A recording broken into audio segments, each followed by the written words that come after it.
and welcome to the History of Rome. Episode 70, Galba and Otho. So the History of Rome is now married and settled into our new global headquarters in Austin, Texas. It was an eventful break, and the last few weeks saw some pretty major changes in my life. As fun as it all was, though, I'm eager to get back to the comfortable weekly rhythm of the show, so without further ado, let's get to it. You'll remember that in early 68 AD, Gaius Julius Vindex, governor of one of the Gallic provinces, rose up in revolt against Nero. Vindex tried to convince old Servius Sulpicius Galba, governor of the largest province in Spain, to join him and lead a wider rebellion, but Galba refused to commit to the fight, and Vindex's revolt was put down by Lucius Virginius Rufus, commander of the legions on the Upper Rhine. But the legions on the Rhine were not driven by any deep love for Nero, and having defeated Vindex, they tried to convince Virginius himself to lead them all in rebellion against Nero. But Virginius refused. Though Vindex's rebellion was technically put down and Virginius remained loyal, these events signaled to the empire that Nero's star was fading fast, and that it was time to flee from the sinking ship. In Rome, the Praetorian prefect Nymphidius Sabinus told his men that if they abandoned Nero and supported the aforementioned Galba, that the old governor of Spain would pay them all off handsomely. Galba had said no such thing, but he had decided that the time to break publicly with Nero was at hand. With every important commander turning on the emperor, the Senate seized the opportunity to be rid of Nero, declared him a public enemy, and called for his execution, a fate Nero escaped only by committing suicide. With Nero dead, the Senate sent word that they were ready to recognize Galba as the new Caesar. In just a few short months, Galba had gone from a provincial governor contemplating retirement to absolute ruler of the Roman Empire. All that was left to do was march on Rome and assume the throne. I think that is about where we left off. Galba's brief reign as emperor would be stormy, to say the least. The storm was in part his own fault, both for things he had done in the past and things he would do now that he was in power. But the fact is that Otho was able to find murderous accomplices within the ranks of the Praetorian Guard, not because of what Galba was doing per se, but because Galba refused to keep promises that Galba had never actually made. From the moment it looked like sticking with Nero would be suicide, Nymphidius Sabinus had been promising all kinds of riches to the troops under his command if they backed Galba. The prefect made all these promises as if he was simply relaying messages received from Galba, but mostly he was just telling whoppers and hoping that they would come true later.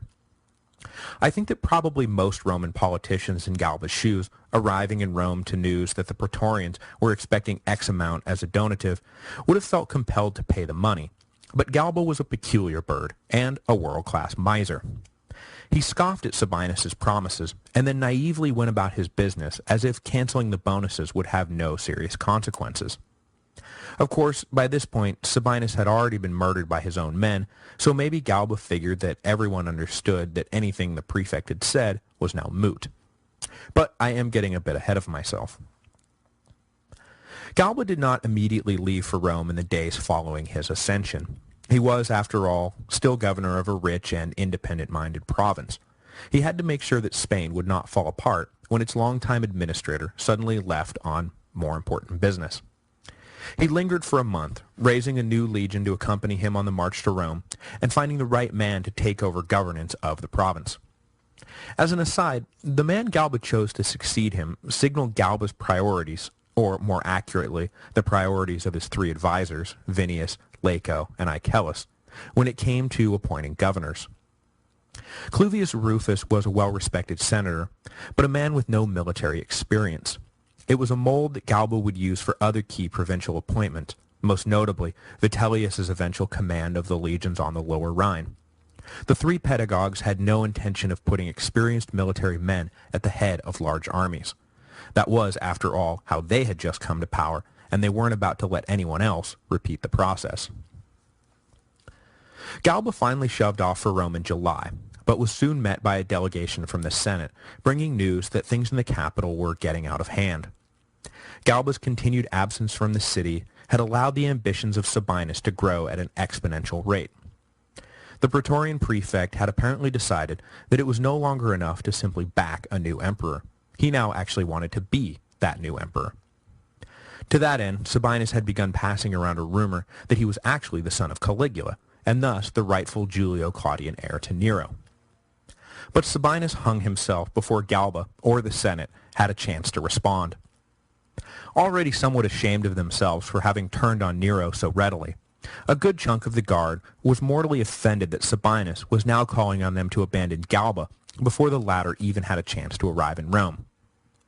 Were they really such a dishonorable lot that their loyalties would simply shift at the slightest breeze? When Sabinus arrived at the Praetorian camp, ready to accept the title of Caesar, he was instead greeted by an angry mob. They allowed their prefect through the gate, and then they locked the door behind him. Sabinus did not make it out of the camp alive. Honor aside, there was really no reason to turn on Galba just yet anyway.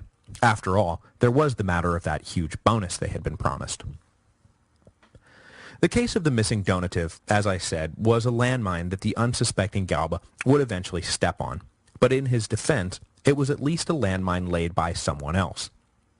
On his march from Spain to Rome, though, Galba did plenty enough damage to his own reputation without anyone else's help.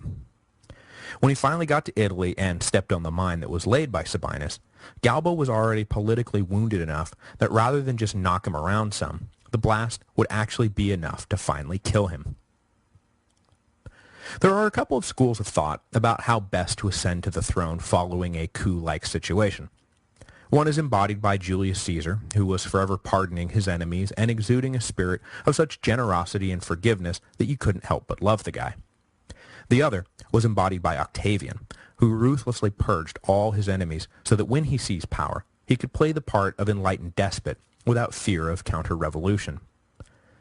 Galba followed the path of Octavian, but did so without the slightest hint of political savvy or decency. In Roman society, it was one thing to kill your enemies. It was quite another to kill their wives and children. It was one thing to execute a few troublemakers within an unruly legion. It was quite another to slaughter entire cohorts just beyond the walls of Rome because you don't like their attitude. When he left Spain, Galba was seen as a wise and experienced leader capable of saving the empire from the excesses of Nero. But by the time he arrived in Rome, he was seen as an inflexible and cruel tyrant. As Tacitus says, everyone agreed that Galba would make an excellent emperor until he actually became emperor. The dastardly crime of killing wives and children came early on as Galba consolidated his hold over Spain. Governors and procurators in the region who did not immediately offer their full-throated support for the new Caesar were rounded up along with their families and murdered. The indecency of this purge was at first missed in all the confusion, but word of what had happened would trail Galba on his trip to Rome and then linger as further proof that the increasingly disliked Galba was in fact a monster. The new emperor exacerbated the situation by treating towns he passed as enemy fortresses if they did not immediately submit to his authority. Otherwise perfectly loyal and peaceful settlements were sacked by Galba's men, who acted like a conquering army on the march through enemy territory. Galba arrived at the outskirts of Rome in October, and by that time, everyone knew what a swath he had cut across the Western Empire. The Romans braced themselves to greet their savior. But before he set foot in the city, Galba blasted out the final chunk of what was left of his reputation. Prior to committing suicide, Nero had raised a new legion, composed mostly of ex-Marines and sailors. In the hierarchy of the Roman armed forces, Marines and sailors were a barely acknowledged necessity, whereas full legionnaires were respected and granted all sorts of privileges. Not wanting to give up their so recently acquired bump in status, soldiers from the new legion greeted Galba at the Milvian Bridge and demanded that he legalize their promotions. Galba ordered them to disperse, but they refused, which Galba took to be nothing less than rank insubordination and possibly treason. When a few in the petitioning legion drew their swords to show that they meant business, Galba snapped and ordered his legion to attack. This was not simply meant to be a terrifying display of force. Galba was deadly serious, and in the ensuing massacre, thousands from the new legion were killed. When the fighting stopped, Galba rounded up the survivors and decided to revive the long-since discarded practice of decimation, whereby 1 out of every 10 men was selected by lots and put to death. The punished legion was in shock at having to submit to this archaic and cruel punishment. Galba's own men were disgusted by the display, and the people of Rome were horrified. Galba simply stated that he was acting well within the bounds of military law, and though he was right on the statutory point, politically he could not have been more wrong. When he finally entered the city, Galba was a feared and hated man. After just a few months in office, he was so thoroughly despised that it's a wonder he even lasted into the middle of January. It's not that Galba wasn't trying. It was just that he had the political instincts of a lemming and couldn't stop running headlong over the nearest cliff.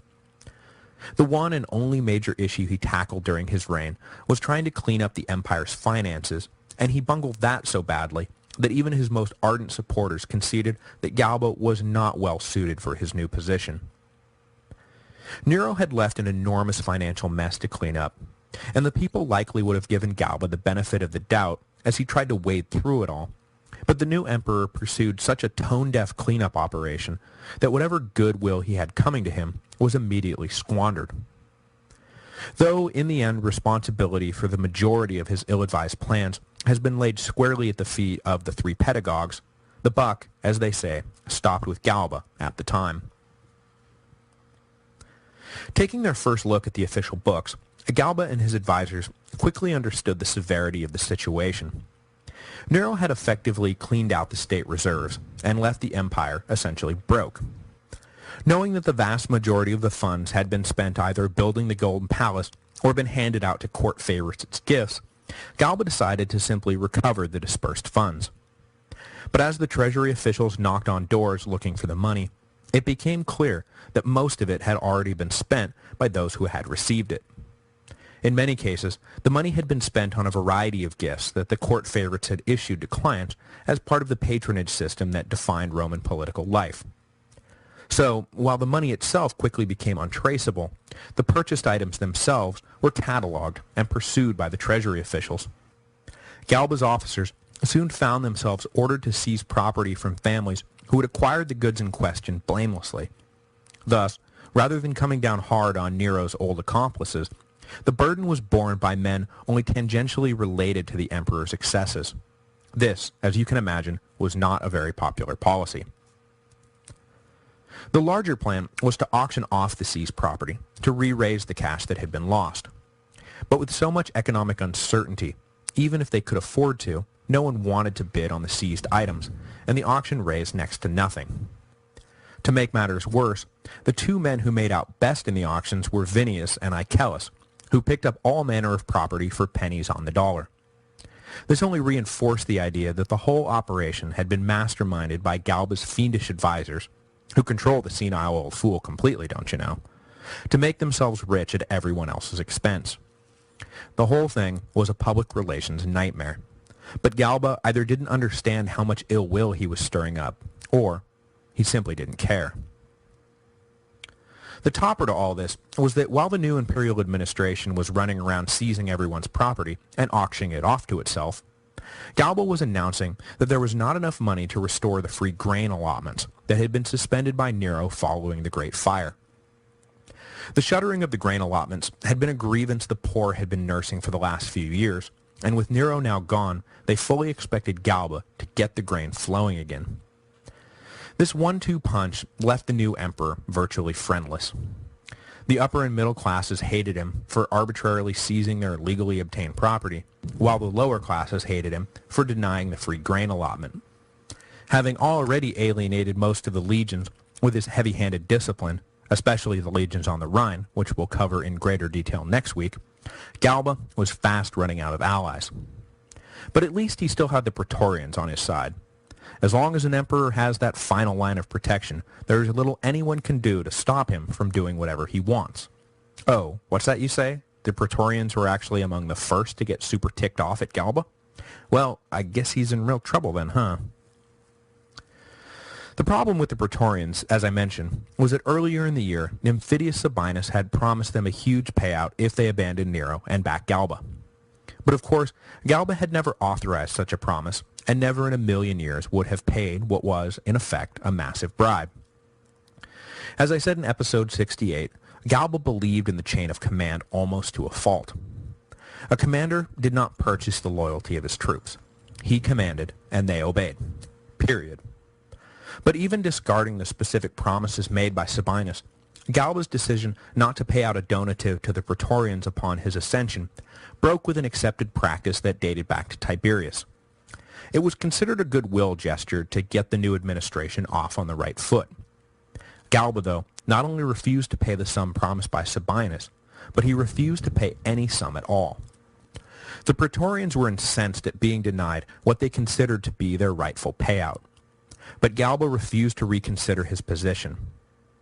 That may have been the way the Julio-Claudians operated, but the Julio-Claudians were dead and gone. Galba was intent on founding a new dynasty, one based on honor and duty, not crass self-interest and purchased loyalty. Which brings us to the last decision Galba would make as emperor. One old man does not a dynasty make. From the moment the childless Galba had been declared Caesar, the question on everybody's mind was who he would choose to be his heir and successor.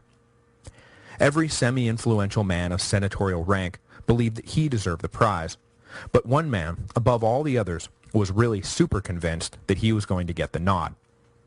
Marcus Salvius Otho. Having supported Galba from the beginning, and having accompanied the new emperor on his march to Rome, Otho was already making plans for what he would do once he became emperor. As I mentioned a few episodes ago, adding to Otho's confidence was a recently taken astrological forecast that basically said, Galba will soon be dead, and you will succeed him. Plus, on a less abstract level, Otho had made a deal with Vinius that locked the influential advisor into backing Otho's bid in exchange for Otho marrying Vinius' sister once the adoption went through. But as 68 became 69 AD, Galba still had not made up his mind.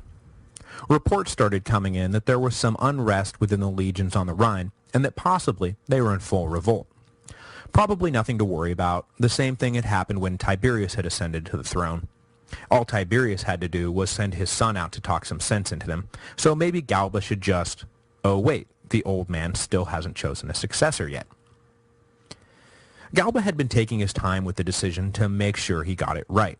Or, possibly, because with everything else that was going on, he simply didn't have the time or energy to focus on the issue of succession. But when word came that the legions on the Rhine were in full mutiny, Galba decided that he needed to reassure the empire that the center of power was and would remain in Rome, not in the legionary camps on the Rhine. Behind closed doors, he met with his advisors. Vinius, of course, argued in favor of Otho, while Icelius and Laco backed a man named Cornelius Dorabella. But this seems to be one of the few occasions that Galba acted on his own, and, dissatisfied with both candidates, he announced that he would be adopting a man named Lucius Calpurnius Piso, a man of impeccable breeding who had spent the majority of Nero's reign in exile and had only recently been recalled to Rome. Piso was brought into the meeting and informed that he was now officially the heir of Galba. The three pedagogues were shocked and annoyed when Piso took the announcement in calm stride. Clearly, Piso was not himself a power-hungry man, and they didn't much like the idea of having to serve someone who lacked the kind of avarice and ambition they could really exploit. Bad for business, you know? When Galba made his decision public, it is important to note that he did not make his speech to the Senate or to a mass gathering of the people, but rather to a hastily called meeting of the Praetorian Guard. Galba apparently thought that this deference to the guard would make up for the missing donative that he had never paid. But the short speech introducing Piso, which Galba gave on January 10, went over like a lead balloon.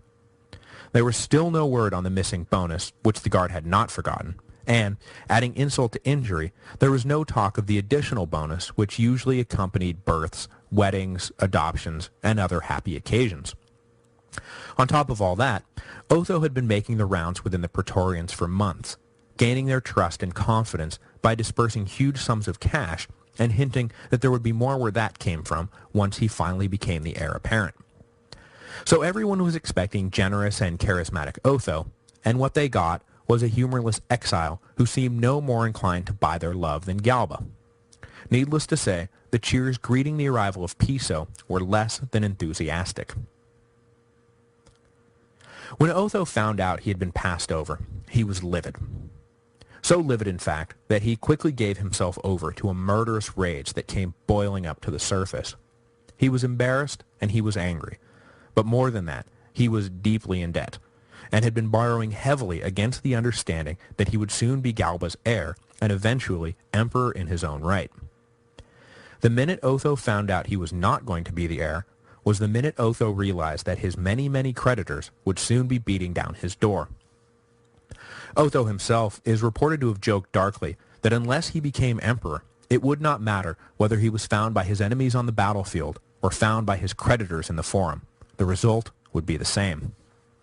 His life passing before his eyes, Otho turned to extreme measures and immediately began plotting to assassinate both Galba and Piso. With the last few dollars he could scrape together, Otho purchased the service of 23 Praetorian guardsmen. Tacitus mentions that had Galba even given a perfunctory sum to the guard upon his ascension, it is unlikely that any of them would have turned so readily, but that ship had now sailed. Otho came with money and promises, whereas Galba had shown himself disdainful of both. Knowing that they had to act fast to avoid discovery, the conspirators were ready to go on January 15, just 5 days after the introduction of Piso. That morning, Otho, along with the rest of the Senate, paid their respects to Galba at a religious ceremony held at the Temple of Apollo, adjacent to the imperial palace.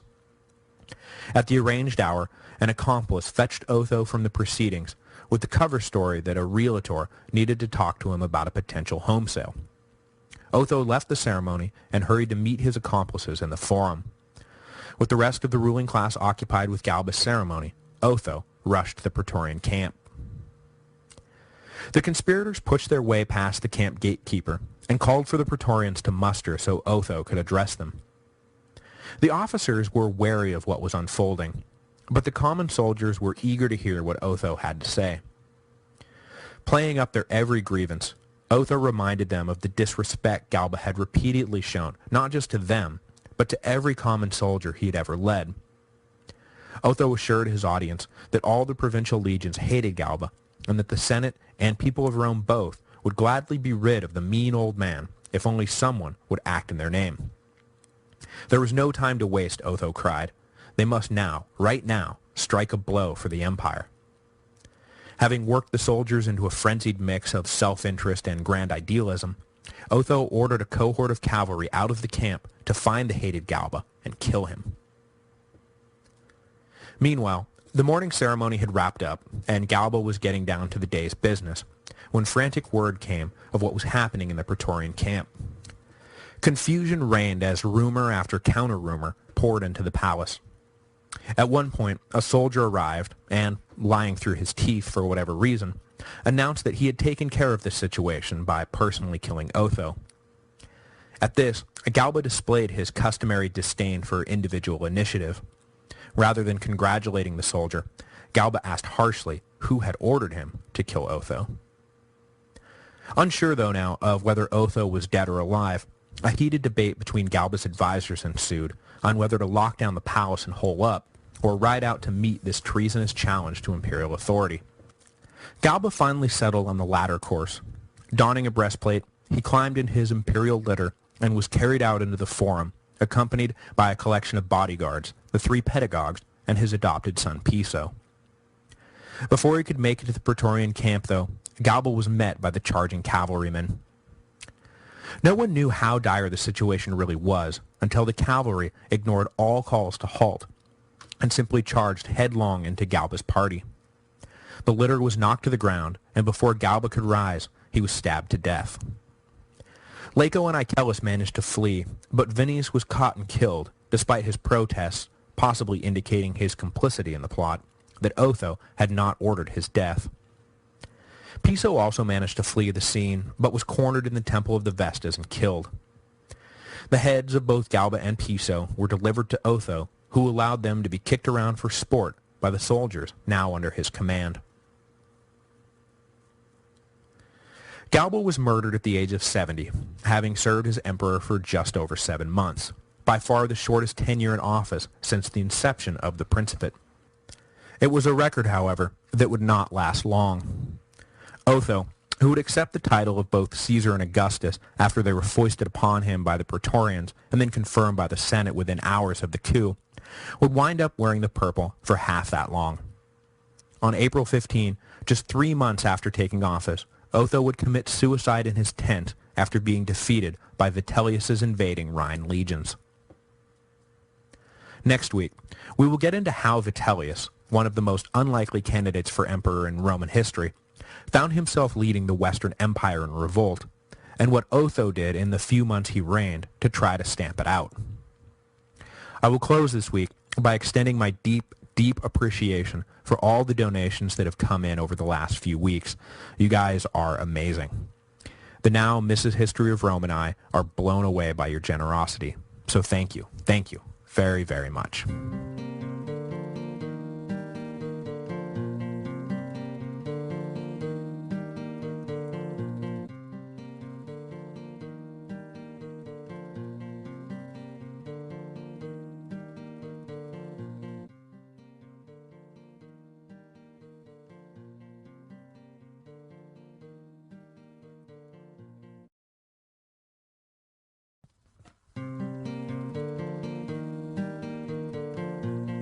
Hello, and welcome to the History of Rome. Episode 71, Otho and Vitellius.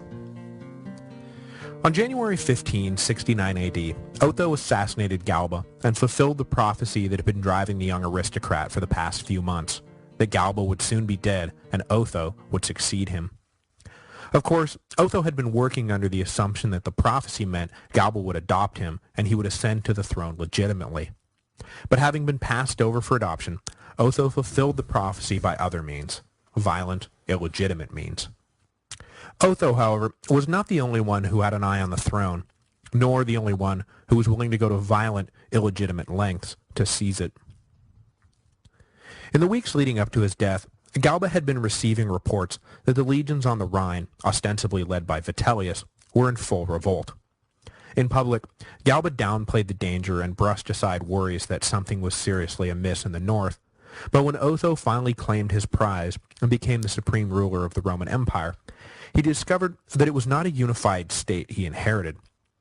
Not only was the revolt along the Rhine much more serious than anyone thought, it would prove to be the only issue Otho would deal with as emperor. Whatever plans he had, and whatever dreams he dreamed, for the rest of his short life, Otho would be consumed with beating back the insurrection in the north, and ultimately wind up dying in the attempt. Otho had apparently been so focused on asking the prophets when he would be emperor that he forgot to ask them for how long he would be emperor, because the answer would have been not very long, and maybe then he would have thought twice about the whole project. The funny thing is that the revolt that would eventually take Otho down had nothing to do with Otho himself. It was actually a revolt against Galba. But when word came north that Galba was dead, well, everyone was so revved up already that the treasonous event horizon was now in the rearview mirror. Nothing less than total capitulation on Otho's part would have averted their planned invasion of Italy. Along the Rhine, the rebellious pot started boiling in the wake of Vindex's revolt. As you know, Virginius Rufus, leading the legions on the Upper Rhine, put down the revolt, and then refused his troops' offer to declare him imperator. The Rhine legions went back to their camps and continued their nominal support of Nero at the behest of their obviously popular commander. However, when Galba came to power, things began to get ugly. For one thing, Galba had obviously been on the side of Vindex, even if he had never come to the latter's aid. So when he marched through Gaul on his way from Spain to Italy, Galba went out of his way to praise and reward the local tribes that had risen up along with Vindex. This support came at the expense of the tribes that had fought with the Rhine legions against the insurrection. Galba then compounded this slight by ignoring the Rhine soldiers themselves when it came to doling out honors and rewards. He did not punish any of them, but it was clear that Galba was stiffing them on his way into office. When the local auxiliaries and camp legionnaires got together and compared notes, they discovered that for the high crime of doing their duty, they had all been given the shaft. This, coupled with Galba's lingering reputation in the region from his tour there during Caligula's reign, meant that it was only with great difficulty that the commanders were able to convince the men to accept Galba as their legitimate emperor. But they never did accept Galba in their hearts. Virginius was replaced by someone Galba could trust, a decision that only exacerbated the situation. Fonteius Capito, the commander of the Lower Rhine, was soon implicated in a plot to overthrow Galba and was killed by the two officers who discovered his treachery. The assassination of Capito is what led Galba to appoint the totally harmless and utterly inexperienced Vitellius as a replacement, presumably to prevent this sort of thing from happening again. But the thing about the Capito affair is that there is a great deal of plausible speculation that Capito was not fomenting revolution, that instead he had refused to go along with the plot of the two officers who eventually killed him. Because one of those officers, Fabius Valens, had a great deal to do with convincing the supposedly harmless Vitellius that he could be emperor and to lead the Rhine armies in revolt. The other major influence on Vitellius was Aulus Caecina, who had served in Spain and was an early supporter of Galba. As a reward, he was able to skip a few places up the chain of command and was appointed legate of one of the legions on the Upper Rhine. But the young, charismatic, and well-liked Caecina was also ambitious and greedy. Not long after taking up his new post, he was accused of embezzling funds and had every reason to fear that old stick-in-the-mud Galba would soon strip him of his command, or worse. As eager an opportunist as the world has ever known, Caecina determined that the only way he was escaping his predicament in one piece was to stoke the resentment of the men under his command and hopefully convince them that as the cream of the Roman legions, which everyone agreed they were, that they deserved an emperor who showed them the proper respect.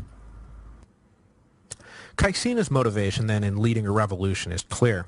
He was facing possible execution if Galba remained emperor.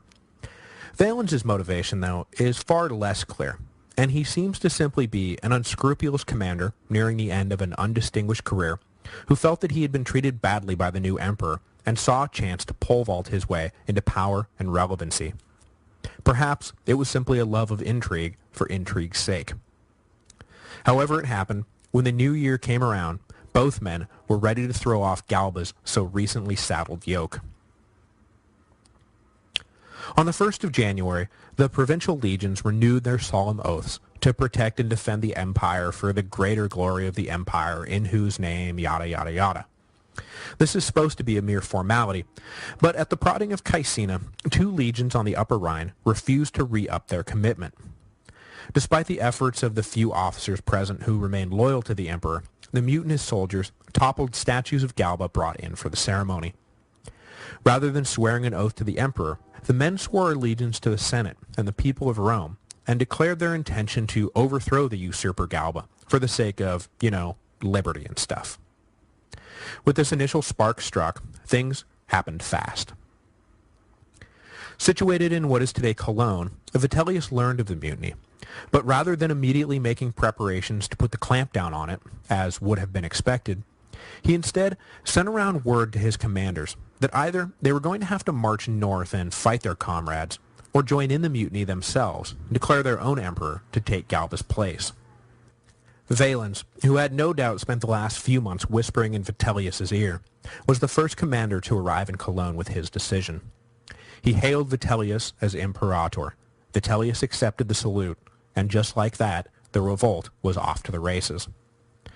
By the 2nd or 3rd of January, all the legions on the Rhine, probably the most formidable fighting force in the empire, had committed themselves to war with Galba.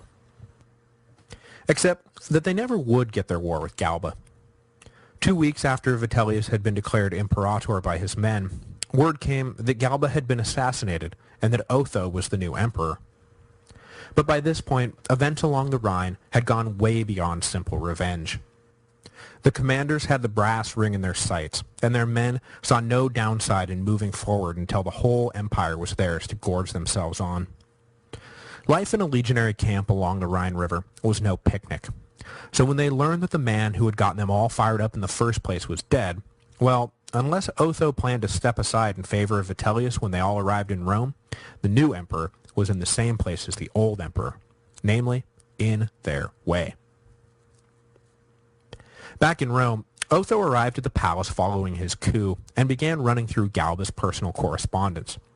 Mostly boring stuff, taxes, petitions, favors, and hello, what's this? The Rhine legions are in full revolt, have declared Vitellius emperor, and are readying to march on Rome? Well, I think I know what I'm doing today. Otho first attempted to reason with Vitellius, and the two engaged in an increasingly acrimonious correspondence that had both promising money, influence, and property in exchange for the other abandoning his illegitimate claim to the throne. Neither backed down, and the negotiations, if they could even be described as such, went nowhere. Otho had the support of the Praetorian Guard and the Senate in Rome, and assurances from governors across the Central and Eastern Empire that they backed him. But unfortunately, all of this amounted to very little when it came to countering an invasion from the north. At his immediate disposal, Otho had the Praetorian cohorts, the remains of the legion Galba had decimated, and a collection of parade-ready soldiers used mostly for show. While he corresponded with Vitellius, Otho conscripted around 2,000 gladiators and gathered up an undefined number of cavalry, but nothing he had on hand would be able to stand a chance against what Vitellius was sending south. Otho's only hope lay in the Balkans, and he ordered the legions stationed there to pack up their winter camps and head forthwith to northern Italy. Otho was hoping to join with them and then march through the Alps to face down Vitellius before the latter could reach Italy. But by the middle of February, his intelligence reported that the Vitellian forces were already on the march. While Vitellius stayed behind to oversee the now dangerously under-garrisoned border with Germania, Valens and Caecina each led separate columns south. Valens was to come in from the west and Caecina the east. Quickly, Otho abandoned the idea of marching through the Alps and determined that he would need to make his stand at the Po River. He ordered the forces at his disposal, maybe 10,000 troops, to march north to the Po Valley and delay the advancing battalions long enough for the Balkan reinforcements to arrive. At the same time, Otho sent a maritime force up the western coast of Italy to Gaul. The idea seems to have been for this navy to attack the local coastal communities aligned with Vitellius, hopefully forcing Valens, leading the larger of the two columns, to halt his march and come to their aid. If this was in fact the plan, there is some debate about what exactly this maritime expedition was actually up to. They were moderately successful. They raised enough hell that Valens broke off a detachment from his column to defend the communities, and a brief battle was fought, the first of what was now officially a civil war, near a place known as the Forum Julii. The Othonian forces won the initial encounter, but were driven back after a counterattack. The two sides then hunkered down in a mutual stalemate. This opening encounter of the war was inconclusive, but ultimately irrelevant, as it slowed Valens down little and occurred outside of what would prove to be the main eastern theater of the war. On that front, helped by a mild winter and a smaller force, Caecina was making much faster progress south.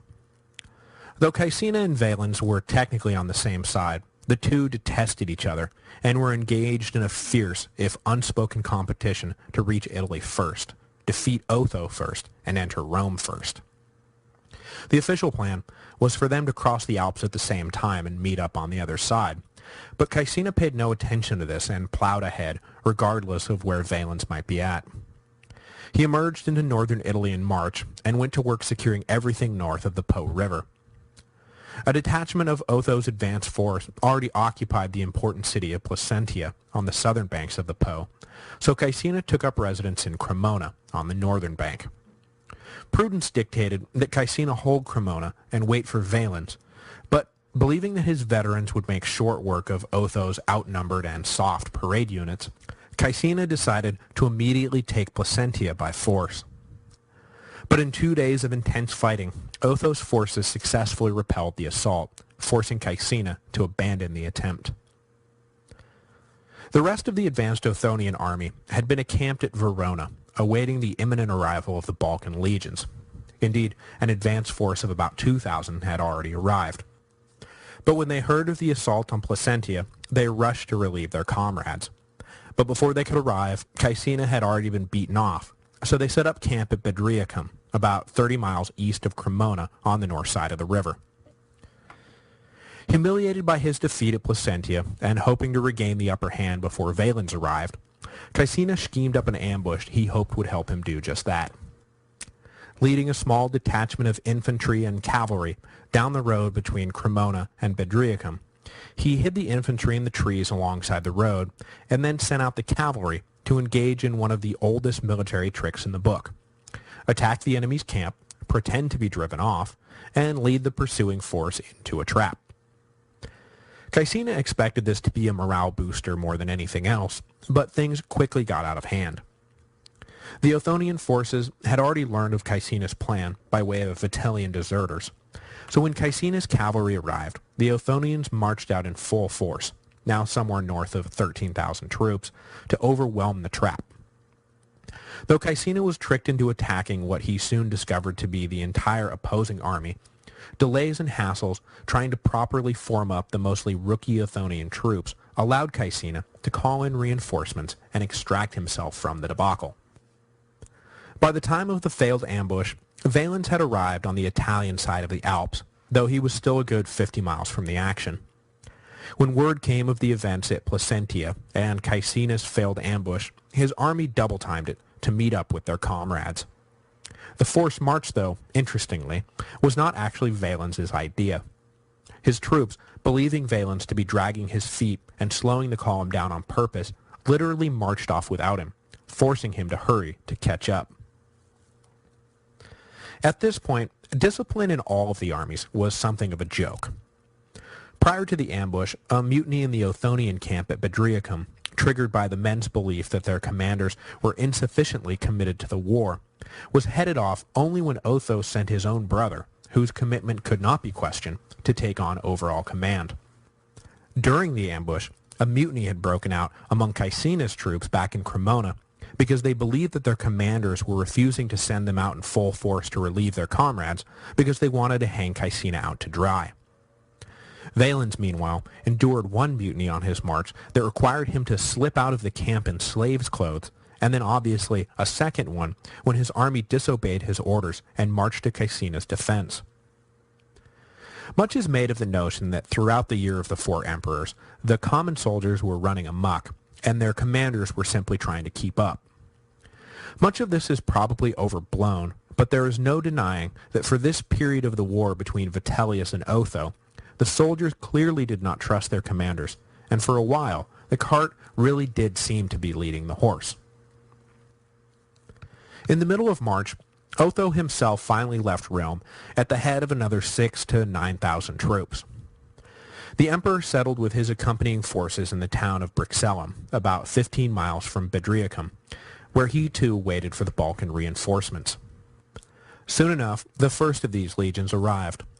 But by the time they showed up, Caecina's assault on Placentia had failed, and his ambush exposed as a non-starter. The Othonian army was eager to finish off what they saw as a fatally demoralized army. Was there really any need to wait for the rest of the Balkan troops? Even the arrival of Valens was not enough to put them off.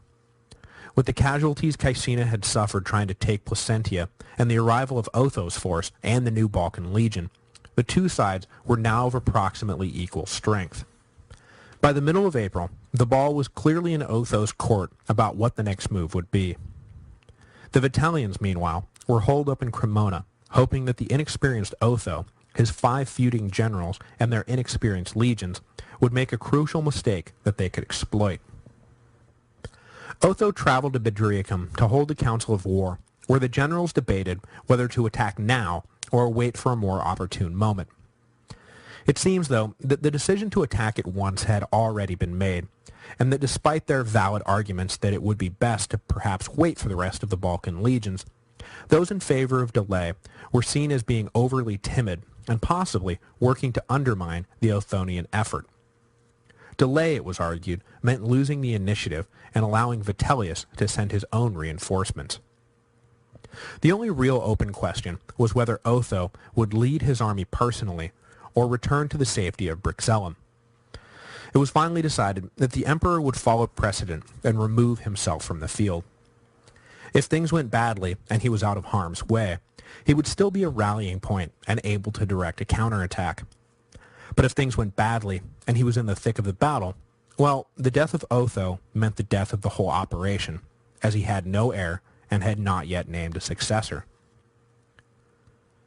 The decision to fight itself was not the fatal mistake the Vitellians had been waiting for, but the way Otho's generals executed the decision most certainly was. Bedriacum was only about 30 miles from Cremona, but it took the Othonians 2 full days to reach the city. The delay gave Otho fits, as he sent dispatch after dispatch demanding to know why in the hell they had not attacked yet. To make matters worse, on that second day, the Othonian generals, particularly Otho's brother, were not prepared for battle at all. Convinced that the Vitellians would remain sequestered in Cremona, he tried to lead the Othonian army around the city to a spot 5 miles past Cremona, where they would make camp and then finally, on day 3, goad the Vitellians into attack. But when Valens and Caecina saw the Othonians sort of rambling towards them, with all their baggage and carts and equipment weighing them down, they figured that now was the perfect opportunity to attack. So they did just that. Totally unprepared, the Othonians lined up in confused order when the full Vitellian army suddenly appeared on the horizon. Both sides were able to set themselves, and initially the battle was little more than a series of skirmishes. But then the two lines crashed into each other, and the armies got down to business. Though everyone comments that the untried Othonians fought far better than anyone could have expected, first their left flank and then their right were overrun. The Othonians broke and fled back to the safety of their camp at Bedriacum. The survivors spent the night trying to figure out what to do next. The Praetorians present wanted to keep fighting, but everybody else was ready to surrender. A delegation was sent to meet with Caecina and Valens to work out the terms. Otho received news of the defeat from survivors staggering into Brixellum that same evening. Though he still had reinforcements on the way, their loyalty was nominal at best. So despite the protests of the Praetorians surrounding him, Otho determined straight away that he had taken his one shot and missed. He could not in good conscience prolong a war that would only see more Roman blood spilt. He dispersed what money he had, encouraged his supporters to flee from the oncoming Vitellian wrath, and then went to bed, his mind firmly made up.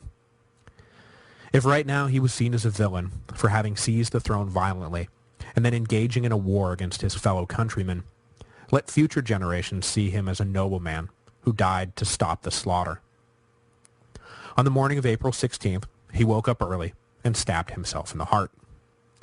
He was 36 years old and had ruled Rome, well, some of it anyway, for almost exactly 3 months.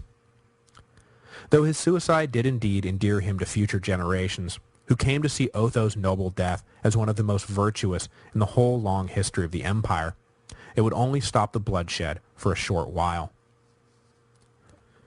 For many Romans, while Otho may have been a murderous usurper, Vitellius was a crass and unworthy man who would use the armies entrusted to him to engage in full-blown civil war without soliciting the Senate or the people's approval. Vitellius may have been popular with his troops and supported by a few provincial governors in the west, but the rest of the empire was a different story. The backers of Otho were not simply ready to resign themselves to Vitellius. Rather, they cast about looking for a leader to rally behind, someone strong enough to dislodge the Rhine legions from their newly won place at the top of the food chain. Naturally, their eyes turned to the east. Too far away to really take part in the events of the past year, the eastern legions, led by Titus Flavius Vespasianus, read about the unfolding chaos with dismay. When Vitellius, of all people, wound up on the throne, Vespasian decided to heed the calls coming in from his fellow eastern governors to bid for the throne himself. After all, had he not heard the prophecy that the future rulers of the world would emerge from Judea? Embroiled in the great Jewish revolt in Judea, Vespasian had not only heard of the prophecy, but he had come to believe it. Just a month and a half after his so-called decisive victory at Bedriacum, Vitellius discovered that practically the entire Eastern Empire, including the crucial province of Egypt, had declared for Vespasian. Despite Otho's best efforts, the chaos and bloodshed of the Year of the Four Emperors was far from over.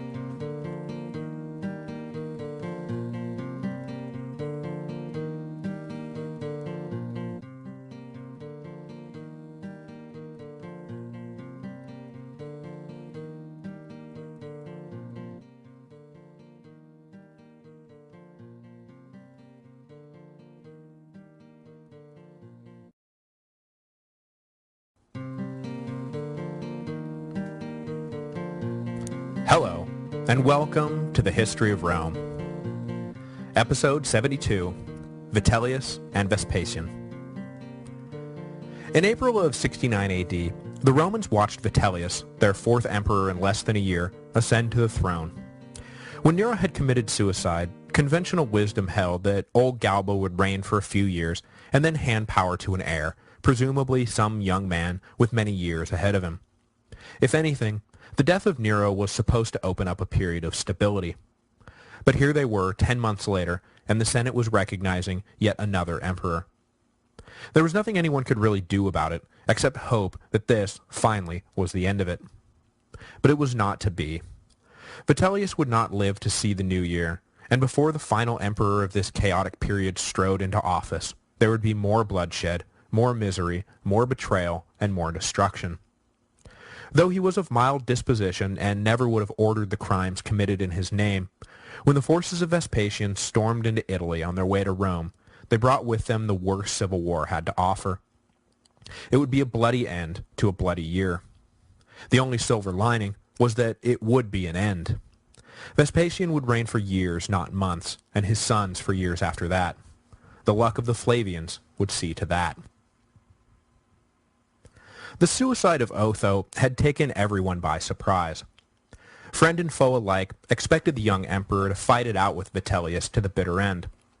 After going to such extreme lengths to seize power, it was inconceivable that he would simply give up after suffering what could be seen as no more than a minor setback at Bedriacum.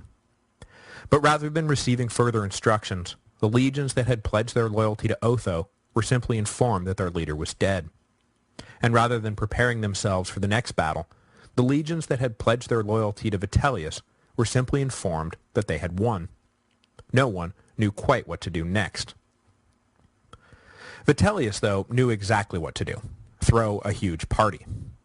The new emperor, not officially designated as such yet, was staying in Lugdunum, the Roman capital of Gaul, when he got the news that Otho was dead. Valens and Caecina were told to make sure their respective armies were in order and that the enemy was fully subdued, and then they were to make haste to Gaul for an extravagant banquet. When the two generals arrived, they sat on opposite sides of the new emperor at the main table, and everyone got good and drunk, singing each other's praises and mocking the Othonians well into the night. The excesses of the victory celebration would set the tone for Vitellius's reign, or at least the historical depiction of Vitellius's reign, which may or may not be the same thing. The problem for Vitellius is that none of the ancient historians were on his side. The men who recorded the events of the year of the four emperors were obviously writing after Vespasian had emerged victorious, and I think we all know what they say about who gets to write history. Vespasian would have naturally justified his own actions by repeating the worst rumors about Vitellius's excesses in order to portray himself as a savior, and so Roman scholars became steeped in Vespasian's version of who did what to who, why, and how. Tacitus may have published his account well after the death of Domitian, but his early career was influenced by first Vespasian and then Titus, and it is understandable that he portrayed Vitellius in less than glowing terms. But it was not just Flavian propaganda that Vitellius is up against. Suetonius' father fought with the Othonians at Bedriacum, and if you think that the father had anything good to say to the son about the gluttonous usurper from Germania, well, you haven't read 12 Caesars. This is all to say that the caricature of Vitellius that has been handed down to us may bear only a passing resemblance to the man himself. That being said, though, it sure is a fun caricature, so let's just roll with it. It took Vitellius 6 weeks to wind his way down to Rome, leading his army from the Rhine on a meandering, debauched road trip. With some 60,000 soldiers, followers, and hangers-on accompanying him, discipline was lax, and the toll taken on the towns they passed high. Along the way, the new emperor detoured to the battlefield at Bedriacum, and pronounced the stench of death that still hung over the field sweet to his nose.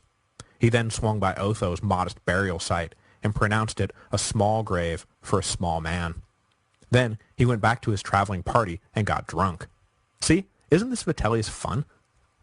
He finally arrived in Rome in June and had every intention of marching into the capital in full triumphal regalia, but was reminded that it would be in really, really poor form to celebrate victory over his fellow Romans, so he entered the gates dressed in a simple civilian toga instead.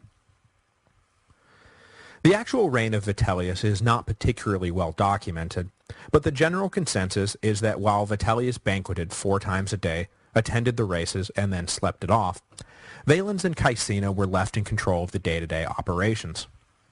Partners in war, however, the two became bitter enemies in peace, and nothing so defined the Vitellian regime as the rivalry between Valens and Caecina. Every appointment, every assignment, every appropriation became a cause worth fighting for. They both stacked the reorganized legions, civil service, and Praetorian Guard with their own clients, so that every level of every department became a front in their running political war. In the end, Valens would win the war for influence, leading Caecina to famously betray his third emperor in 15 months. The Vitellian regime was unable to accomplish that much in their brief time at the helm. They raised some taxes, threw some games, and tried to manage 4 emperors' worth of consular promises in an effort to keep the nobility happy. But between the first battle of Bedriacum in April and the second in October, it's not like they had a lot of time to work with. The only really significant thing they did upon taking office was to disband the existing Praetorian Guard and then reform it using their own troops to ensure that all the Othonian loyalists were purged. This was maybe a good idea and maybe not, but the final upshot was that all the best troops were siphoned out of the Rhine legions, so when Caecina headed north to face Antonius's invading army, the force he led was not the same army he had led against Otho. Oh, and all those fired Praetorians? When they heard that the legions of the East were promising to topple Vitellius, guess whose banner they all flocked to? So the reformation of the Praetorians may have seemed like a good idea at the time, but all it ultimately did was weaken Vitellius and strengthen Vespasian. So yeah, maybe not such a good idea.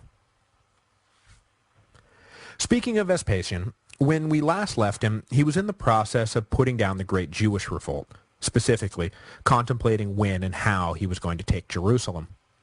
But when news of Nero's suicide arrived, he put the brakes on the campaign, unsure of whether Galba planned to adopt a harsh or lenient posture towards the Jews. Plus, as one of Nero's appointees, he had every reason to fear that Galba would recall him from his post.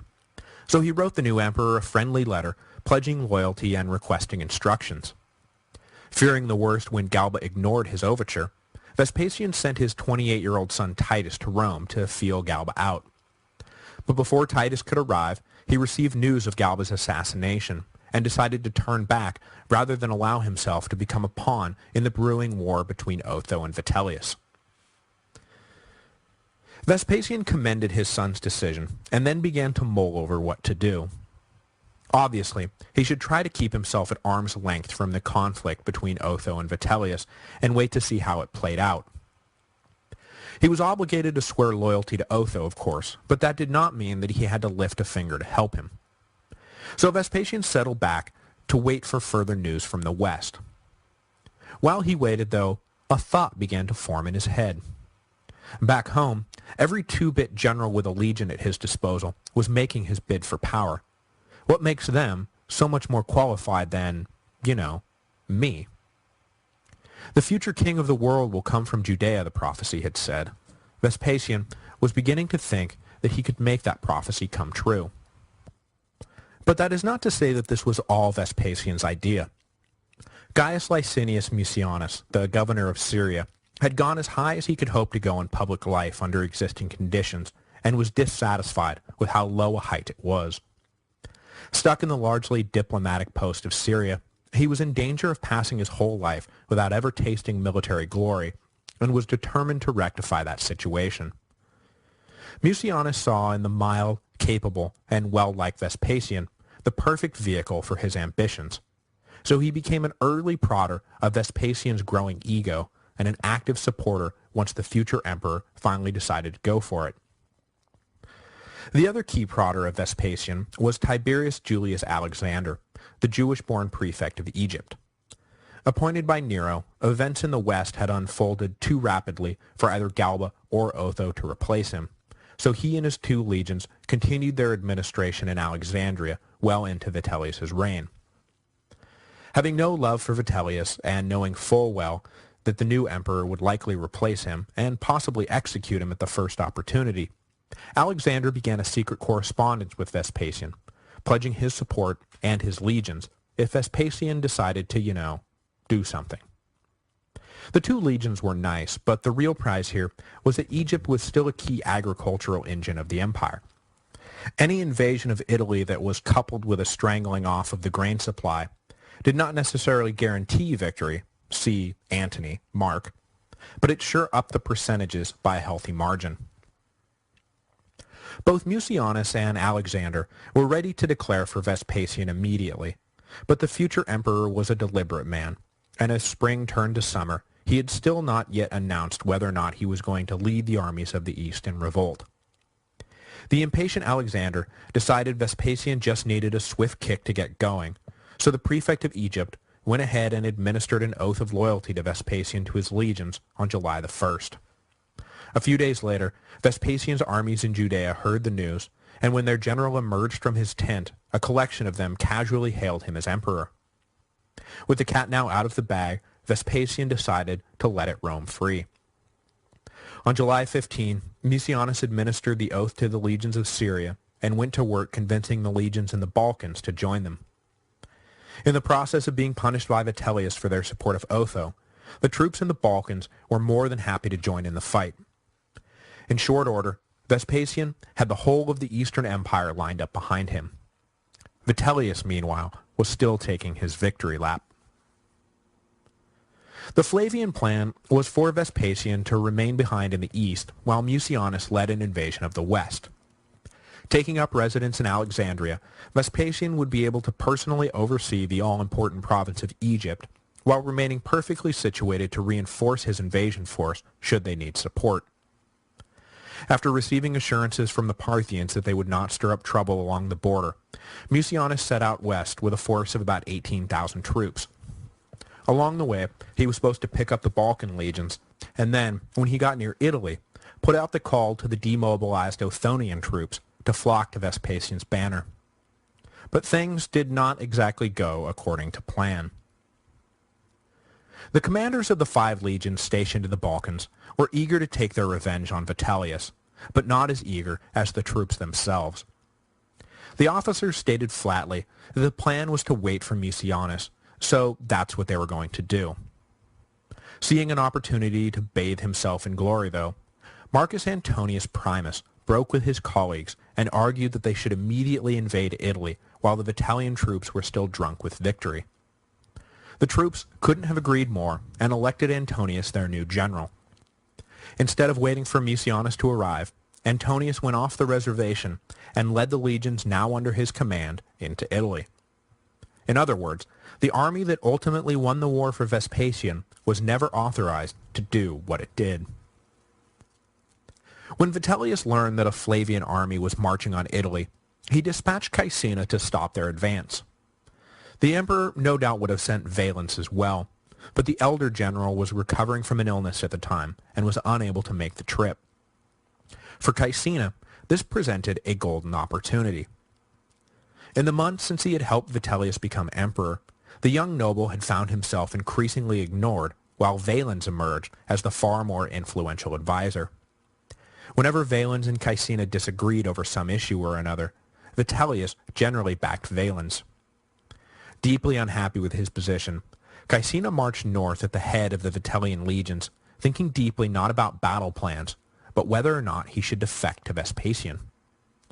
He had already been in contact with the commander of the Vitellian naval fleet stationed at Ravenna, and the commander there had assured Caecina that he was going over to Vespasian at the first opportunity. Caecina, he said, should join him on the winning team. Antonius arrived in Italy with his advance guard in October, and was greeted by a much stronger force led by Caecina. But rather than attack as his men expected, Caecina opened negotiations with Antonius, hinting elliptically that he was willing to betray Vitellius if the terms were right. While he negotiated, the rest of Antonius's troops arrived, negating the numerical advantage that the Vitellians had once had, leading the men under Caecina's command to wonder just what their general was up to. Not long after that, though, they got their answer. Messengers arrived with the news that the Ravenna fleet had defected to Vespasian. Caecina called together his officers and announced that it was hopeless to fight the Flavian onslaught. The whole empire was turning against Vitellius, and they had better join the winning side before they all found their heads on the chopping block. He managed to convince the officers, but when the regular troops learned of the betrayal, they stormed the tent and threw the shocked and sputtering Caecina into chains. The men elected new generals and abandoned the position they had held near Antonius's base in Verona. Antonius woke up the next morning and discovered the army he thought was about to join him had suddenly disappeared into the night. But not one to delay, Antonius marched straight away for Bedriacum, where he planned to make a camp from which to launch an assault on Cremona, the Vitellian base of operations in North Italy. Caecina's army had already made for Cremona following their general's aborted defection, and now waited nervously for Antonius to arrive. In a few days, the two sides would meet in one of the rarest sights in the ancient world, a night battle. Marching in from the east on October the 24th, Antonius's army was disrupted by a Vitellian cavalry attack, and a brief skirmish ensued that saw the Vitellians driven off. The Flavian army kept marching, but they were unable to reach the full Vitellian force until late in the afternoon. Flushed with victory, the Flavians refused to retire from the field. For their part, the Vitellians were so close to the safety of Cremona that they figured that if things got too hairy, they could just make a run for it, so they too refused to retire for the evening. For the next 10 hours, the two armies fought a sporadic and bloody battle through the night that was still undecided when the sun rose the next morning. In a quirky twist of fate, though, the Vitellians lost heart when they saw one of the Flavian legions turn east and clearly greet the arrival of reinforcements. Exhausted from the battle, the Vitellians fled back to the safety of Cremona to wait for their own reinforcements. Except that there were no Flavian reinforcements. Having spent years stationed in the east, the legion in question had adopted a local custom of greeting the sun as it rose each morning. At the Second Battle of Bedriacum, the Vitellians were finally defeated not by force, but by a completely harmless religious ritual. Despite their own exhaustion, Antonius's army closed the last few miles to Cremona and laid siege to the city that morning. First they destroyed the Vitellian camp outside the walls, and then they launched a ferocious assault on the city itself. While the troops and citizens of the city fought off the attack, the officers of the Vitellian army lost hope. They set Caecina loose and begged him to negotiate a peace that would spare their lives. With the leadership of the army protecting them giving up, the civilian leadership of Cremona opened their own talks, and in short order, both the Vitellian legions and the people of Cremona emerged from the city to stand before the victorious Flavians. It was supposed to be a peaceful settlement, one with no sacking, but the tired, bloody, and angry Flavian troops were in no mood to be denied the loot they saw as rightfully theirs. They believed that they had been promised Cremona as a prize for the extreme effort they had just expended in taking it, but it seemed that the officers were now conspiring to deny them their prize. So when Antonius entered the city to take a hot bath, his absence allowed the restraint of his army to slip. 40,000 troops poured into Cremona, grabbing anything that wasn't nailed down and setting fire to the rest. When Vespasian learned what had happened, he denounced the actions of Antonius's army, and as emperor, he tried to rebuild the city, but it would never again rise to the prominence it had enjoyed since its founding just before the Second Punic War. The battle may not have marked the official end of the war, but it certainly dealt a heavy blow to Vitellius's chances. From this point on, practically everything pointed to an emperor destined to fall. Valens had been ordered north about a week after Caecina's departure, but his sluggish pace left him far from Cremona when he learned first of Caecina's attempted defection and then the sack of the city itself. He changed direction and tried to make for Gaul, where he would be able to raise reinforcements. But by this point, practically every governor in the area was pledging allegiance to Vespasian. Valens was captured at sea by former members of Otho's Praetorian Guard, and then sent along to Antonius as a gift-wrapped present. Soon enough, Valens's head would be waved before the Vitellian troops as proof that further resistance was futile. Caecina and Valens had been the driving force behind Vitellius's bid for power, and now one of them had turned on him, and the other was dead. The emperor did not know what to do. He marched out of Rome with most of his new Praetorian Guard to make a stand, but upon hearing about more defections throughout the empire, he returned to Rome with half the troops at his disposal, leaving the rest in place to halt the advance of Antonius. As the Flavian army marched south, both Mucianus and Antonius opened up correspondence with Vitellius in an attempt to secure his abdication. They promised him his life, money, and a villa in Campania if he agreed to give up the throne willingly. Vitellius, in way over his head, was eager for the opportunity to get out of all of this with his life. So he took up negotiations with Vespasian's brother Flavius Sabinus, who was living in Rome at the time. But Vitellius's attempt to abdicate was thwarted by his own supporters. On December 18, the emperor gave a speech announcing that he was stepping down, much to the dismay of the loyal troops he still had with him. They had all staked their lives to this man, and now he was simply going to give up. Where did that leave them? So as Vitellius attempted to leave the forum, he was boxed in by members of his own Praetorian Guard and marched back to the palace, his resignation annulled by the tip of a spear. Sabinus was at home when he heard of Vitellius's attempted resignation, and he immediately headed down to the forum with an armed guard to issue a proclamation in his brother's name. But along the way, he was surprised to find the Vitellians had not in fact given up. A brief skirmish broke out, and Sabinus was driven up onto the Capitoline Hill, where he and his men barricaded themselves. Over the course of a night and a day, the Vitellian forces attempted to dislodge Sabinus, and in the process, the Temple of Jupiter, one of the most important temples in Rome, was burned to the ground. With the fire raging, the men who had surrounded Sabinus deserted him, and he was eventually captured by the Vitellians and executed. The execution of Vespasian's brother precluded all future negotiations. The army of Antonius, now only miles from Rome, learned of the incident and made straight away for the city. At first, Antonius hesitated, understandably nervous that attacking Rome itself would irreparably damage Vespasian's, and his own, reputation to the point that even a victory would be a defeat. But his men convinced him that they ought not balk now that the empire was in their hands. Antonius divided his army into thirds and attacked at 3 different gates. 2 of the gates were easily breached, as they were only guarded by an untrained mix of civilian militia. But the fighting at the Colline Gate was intense. The outnumbered Vitellians were eventually pressed back and forced to make a last stand within the Praetorian camp.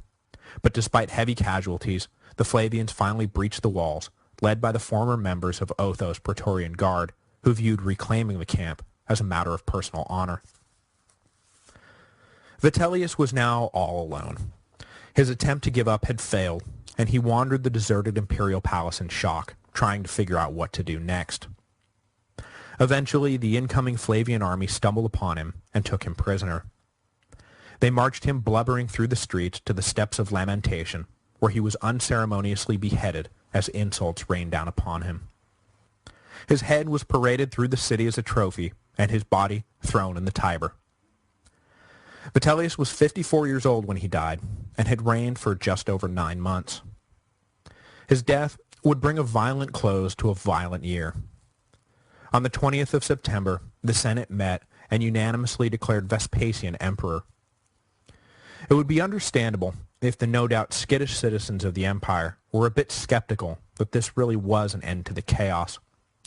But as the months passed into years, and no other pretender to the throne arose, they began to get comfortable with the idea that things had sort of returned to normal, that they could fully embrace this new dynasty, the Flavian dynasty.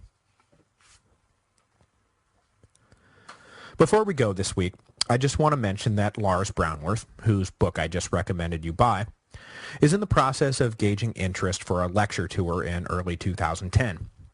Since we have so many listeners in common, they've asked me to ask you if anyone in and around Boston, New York, Washington, D.C., Chicago, and San Francisco would be interested in such a thing. I'm also going to add Austin, Texas to the list because that's where I live now and I think he should come down here. I'll post some links at thehistoryofrome.typepad.com so that you can either email superfan Detlef with your thoughts or sound off at the Forum Gallorum, the discussion community for the history of Rome that Detlef has set up.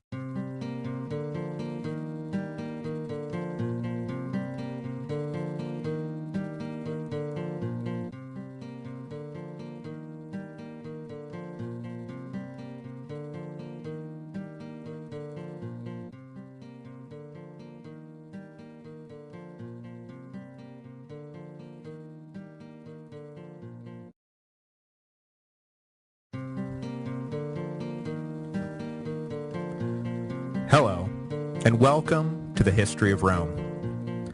Episode 73, The Only Man Who Improved. At the beginning of his histories, Tacitus claims that the year 69 AD was very nearly the last of Rome's existence. While this can be easily set aside as dramatic exaggeration, there is no doubt that the last 18 months had taken their toll on the empire. Lives had been lost, property had been destroyed, and the rule of law had been thrown out the window. It would take more than a year of civil war to destroy the empire, but if things had gone on like they had been going since the suicide of Nero, the Romans very well could have been facing the end of their civilization. Luckily for the Romans, by the time the Senate recognized Vespasian as emperor in the last days of December 69 AD, the civil wars had already swept up all the legions from Spain to Syria and deposited them in Italy to fight it out. Anyone who was in a position to make a bid for the throne had already tried, so there was no one left to perpetuate the cycle of ascension and deposition once Vespasian's forces had overthrown Vitellius. So things did not go on as they had, and Roman civilization survived, battered but far from beaten. An important thing to take away from this reality is to understand that there was nothing special or divine or cosmic about Vespasian's rise. Unlike Marius or Sulla or Julius Caesar or Augustus, he did not really possess the phenomenal charisma or military brilliance that had allowed those men to outshine their rivals and remake their own world. He simply got into an exhausting tug-of-war later than the others had, and was thus able to outlast the last of them. This is not to say that he wasn't charismatic or intelligent, just that his fortuitous placement in the East at the beginning of the year had as much to do with his success as his own personality. But though he rode a wave of circumstance to power, essentially being in the right place at the right time, Rome's luck would mirror that of their new ruler. Vespasian turned out to be a pretty good emperor. In fact, his unremarkable biography up to that point prompted Tacitus to report that Vespasian was the only emperor in history to improve himself upon taking office. The first few weeks of his reign, however, did nothing to presage the modern administration that he would be remembered for. Antonius's army had taken Rome by force, and unchecked by any higher power, the troops continued to run amok in the streets. The Praetorian Guard and the urban cohorts, who usually took the lead in maintaining law and order, were all either captured out on the frontiers or dead in the field. So there was no one to stand up to Antonius's army, as they treated Rome as if it was a captured enemy city. On top of everything, career criminals and citizens with old scores to settle masqueraded as Flavian soldiers and joined in the anarchic pillaging. Tacitus exaggerates when he says that 50,000 people were killed in those first bloody weeks, but there is no denying that the death toll would have been high. Things began to settle down when Mucianus arrived in the first week of January 70 AD.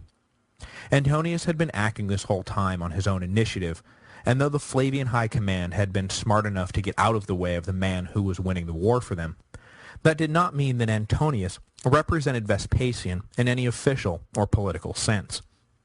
Mucianus, however, carried with him the seal of the new emperor, and was fully empowered to act in Vespasian's name. When he arrived with his armies, it was as if Vespasian himself had arrived, and Mucianus had both the ability and the ego to act the part. The first thing that needed to happen, obviously, was to get all the troops out of Rome. The city had been occupied for months by squatting legionaries, and the resulting chaos, death, and property damage had to be dealt with. Antonius's legions were either ordered back from whence they came, or, in a few cases, reassigned to the Rhine to help bolster the now weakened garrison there. With order restored, Mucianus set about consolidating Vespasian's political position. Or, I suppose I should really say, Mucianus set about consolidating Mucianus's political position, and then he took care of Vespasian's business. He rewarded Antonius's service by offering him Galba's old proconsular position in Spain, quickly removing one of the two key rivals for power he needed to neutralize before he felt secure in his position. The other key rival was 18-year-old Domitian, the youngest son of Vespasian, who had spent the year of the four emperors in Rome. Immediately following Vitellius's death, Flavian's supporters had brought the boy out of hiding, declared him Caesar, and paraded him around as their natural leader. When Mucianus arrived in the city, though, he placed Domitian under his personal protection and promised to keep the boy safe until his father arrived to collect him. In other words, don't anybody get confused. I'm in charge here, not the boy. Then he set to work, settling Vespasian's scores. In all of this, the new emperor was blessed by remaining physically absent from the city. He could thus plausibly disavow first the carnage wrought by Antonius's army, and then the purge overseen by Mucianus. It had taken a lot of blood to put Vespasian on the throne, but none of it actually wound up on his hands. When he finally arrived in Rome in mid to late 70, he was greeted warmly by a population who praised him for all that was good, while refusing to blame him for all that was bad. All in all, a nice place to be. Now, I just said that there was nothing really remarkable about Vespasian, and that he certainly wasn't on the level of Julius Caesar or Augustus in terms of overall ability. But if there was one realm that he did excel at, it was propaganda and the management of public perception. In this, he was every bit as savvy as the greatest of his predecessors. He was acutely aware of the need to legitimize his reign and restore public respect for imperial authority, which was practically non-existent now after the musical chairs of the previous year. He encouraged the spread of Eastern prophecies that had supposedly foretold his rise to power, and did nothing to dispel rumors that he had miraculously returned sight to a blind man and restored the withered legs of a cripple. Vespasian knew that he was just a man, but it was important for the people to believe that he was perhaps something a bit more. Beyond this subtle mysticism, the iconography of the coins minted during his reign, one of the key vehicles for massaging reality in ancient Rome, harped relentlessly on two themes: peace and victory. Vespasian is the one who brings you peace. Vespasian is the one who will defeat the enemies of peace. These powerfully simple ideas formed the bedrock of the new Flavian administration and helped put the dark days of civil war in the rearview mirror. But Vespasian added one further wrinkle to his propaganda campaign, and it was this final wrinkle that really endeared him to the people. Though he encouraged the belief that he could heal the sick or was an irresistible force destined to rule the empire, when you actually talked to the man, he was refreshingly self-deprecating. He knew he was not descended from some ancient line of nobility. He knew that he was an unrefined rustic, and he knew that he was too old to pretend to be otherwise. When some of his supporters presented him with a family tree that traced his ancestors back to one of the comrades of Hercules, Vespasian simply burst out laughing and sent them on their way. He liked to tell off-color jokes, eat simple foods, and even caused a minor scandal when it got out that he took his own boots off in the evening. Needless to say, after the sometimes waning but usually waxing megalomania of the Julio-Claudians, Vespasian's down-home charm was a welcome change of pace. Of course, we know all of this because, as part of his propaganda campaign, Vespasian also made sure to patronize the heck out of the arts and letters. He put teachers on the public payroll for the first time and commissioned histories to be written to ensure that the Flavian version of history would become the only version taught. So who knows where fact and fiction diverge, but we do know that Vespasian was the first emperor since Augustus to die of natural causes, so it is not unreasonable to think that he was well regarded in his own time. Ironically, though, as much as he sponsored scholars to write glowing histories of his rise to power and what he did when he got there, precious little has actually survived about Vespasian's time as emperor. He was in office from December 69 AD until his death in June of 79, and all we have to draw on to describe that decade are scattered anecdotes. What we do know is that his reign seems to have been focused on physically rebuilding the empire and setting the government back on firm financial footing. To take the latter point first, Vespasian inherited an empty treasury and a shattered tax code and aimed to do something about it. Rome had been grappling with the hangover from Nero's excesses when it had gone and tacked on a year's worth of civil war to the tab. Upon taking office, Vespasian estimated that he would need, quote, 40,000 million sesterces to get the empire back on its feet. Because it is nearly impossible to accurately convert ancient denominations to modern equivalents, we're just going to have to leave that as Vespasian was about to go hunting for an astronomical sum of money. He doubled the tax burden in the provinces, which, yeah, I think everyone saw that coming. But he also engaged in some pretty unseemly business practices that stood as the only real blemish on his record. For example, the emperor didn't think twice about accepting bribes to decide court cases this way or that, and he openly encouraged office seekers to deposit into the imperial treasury an amount that they felt quantified their desire for a given post. Vespasian was also fond of using his agents to corner the market on various scarce goods, and then jacking up the price once a monopoly had been achieved. And in perhaps his most diabolical scheme, the emperor would let loose corrupt tax collectors and look the other way as they extorted the population to their own financial advantage. Then, when the collector had gotten rich enough, Vespasian would suddenly discover their fraud and swoop in to punish the criminal and seize the ill-gotten assets. The pattern repeated itself enough that the people began to refer to these men as Vespasian sponges, who would soak up all the gold before being wrung out by the emperor. He also dreamed up new taxes that hit the usually exempt citizens of Italy. Perhaps the most famous of these was his so-called toilet tax. In ancient Rome, urine was deposited in huge cesspools and then resold by the collectors for a variety of industrial applications. Vespasian imposed a tax on the purchase of said urine, which ignited an outcry that eventually wound its way back to Vespasian by way of his son Titus. Arguing to his father that there was something a bit off about using sewer money, Vespasian smelled the coins Titus had brought along and famously declared that money does not stink, which more or less summed up Vespasian's whole attitude towards revenue generation.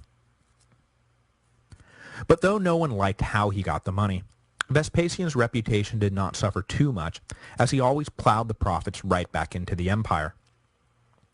Though his infrastructure projects could be seen as an extension of his public relations campaign, there is no denying that both within Rome and out in the provinces, good work was being done to improve the material lives of the citizens. Between the neglect of Nero and the civil wars that followed his death, the Eternal City itself was beginning to look like a crumbling shadow of its former self. Vespasian encouraged the rebuilding of damaged buildings, allowed new owners to take control of forgotten vacant lots, while he himself took the lead in repairing the burned-out Capitoline Hill and finishing construction on the abandoned Temple of Claudius. His crowning achievement, though, was his plan for the remains of Nero's Golden Palace. The sprawling complex that had eaten away the heart of the city was dismantled, and in its place, Vespasian ordered the construction of a massive amphitheater. Rising from the drained bed of Nero's old private lake, what became known as simply the Colosseum took shape over the next decade, and though he would not live to see the completion of what the Romans called the Flavian Amphitheater, when the stadium was dedicated by his son Titus in 80 AD, it quickly became one of the most famous architectural achievements in history. But he did not simply focus on Rome itself. Vespasian was quick to send money and resources whenever some region or another was hit with a natural disaster, so that rather than being left to fend for themselves, the victims of floods, fires, and earthquakes found a friend in the emperor. After years of enduring a reclusive and disinterested Tiberius, a megalomaniacal Caligula, an admittedly decent Claudius, but then a cruelly self-absorbed Nero, Vespasian's actions were nothing short of a political and fiscal revolution. For Vespasian, it was an easy call. Using the imperial treasury for the material benefit of the empire conformed with his compassionate nature, but it also conformed with his pragmatic nature, because usually a small investment was all that was required to keep the people happy and paying their taxes. Vespasian's pragmatic compassion extended up and down the social classes and earned him praise from commoner and noble alike. After the chaotic splintering of the upper classes during the civil wars, the ranks of the senatorial and equestrian orders was a confused mess. So Vespasian reorganized the ranks to reflect a post-Year of the Four Emperors reality. But rather than solidifying his rule by executing his enemies and packing the Senate with corrupt supporters, he seems to have followed a program of leaving virtuous men in place and removing the worst of the worst, whoever they had supported during the wars. He even took it a step further by extending financial aid to otherwise worthy senators who had fallen beneath the asset requirements for office. Having stabilized the upper classes, he then took a hands-off approach to their debates and encouraged men to say their piece honestly without fear of imperial reprisal. Vespasian never introduced anything resembling the treason trial so loved by the hypersensitive Julio Claudians, commenting once about a particularly vocal Helvidius Priscus that he would not kill a dog simply for barking. Of course, the irrepressible Priscus had to keep pushing to see just how far he could go, and in 75, Vespasian was forced to banish him from Rome. Eventually, the dissident Stoic would be executed by Titus, but he was a particularly troubling pain in the rear end, and definitely the exception rather than the rule. Vespasian's decade in office is usually understood to have been one of peace at home and abroad. Certainly, the coins he minted drove home the idea that all was well and the empire was at peace. But in reality, in the beginning anyway, Vespasian could not escape the entropy that always pulls at the edges of empire.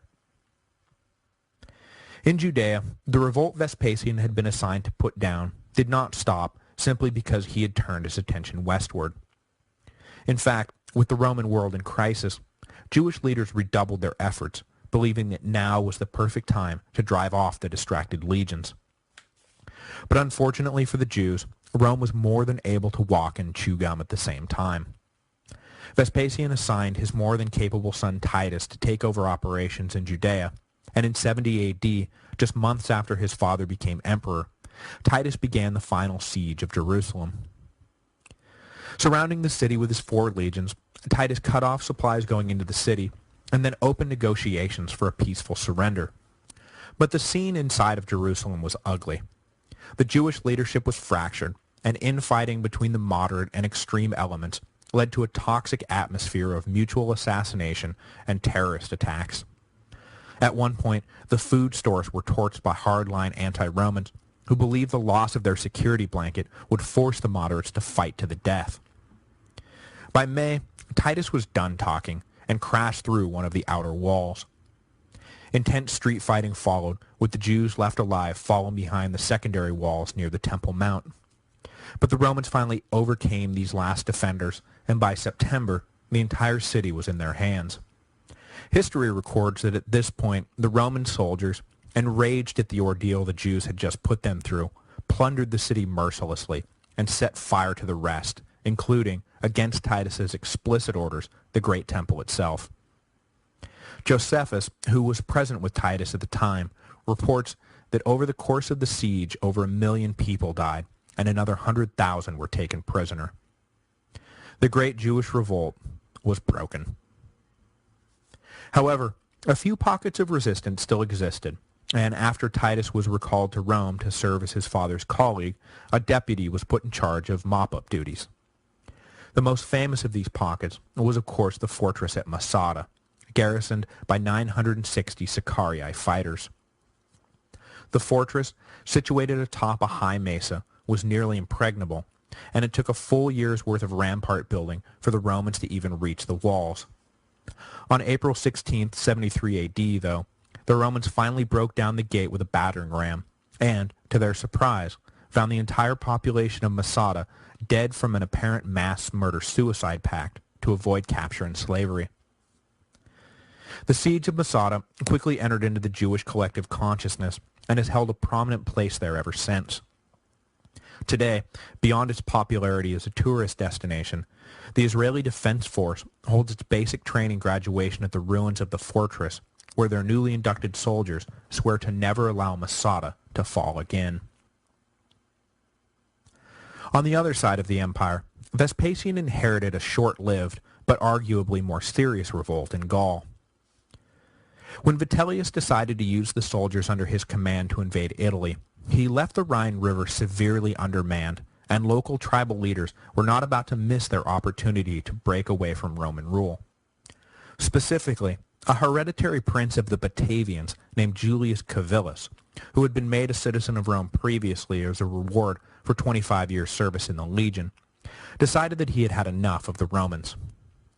The Batavians had long enjoyed exemption from taxation in exchange for providing a disproportionate share of the auxiliary troops stationed along the Rhine, but as Vitellius ascended to the throne, his agents pressed the Batavians to contribute even more troops to help reinforce the Rhine. This was the last straw for the Batavians, who were already ticked off at the empire for a number of other recent slights, and in the guise of helping Vespasian win the throne, Julius Civilis led his people in revolt. He helped pin down the 2 legions left on the lower Rhine, and thus did indeed help Vespasian's war effort. But when the Flavians emerged victorious, and Civilis refused to lift his siege, it became apparent that the Batavians were fighting for themselves alone. Elsewhere in Gaul, a Belgic leader who claimed to be the great-grandson of Julius Caesar led his own revolt, and managed to convince the 2 legions garrisoning the area to come over to his side.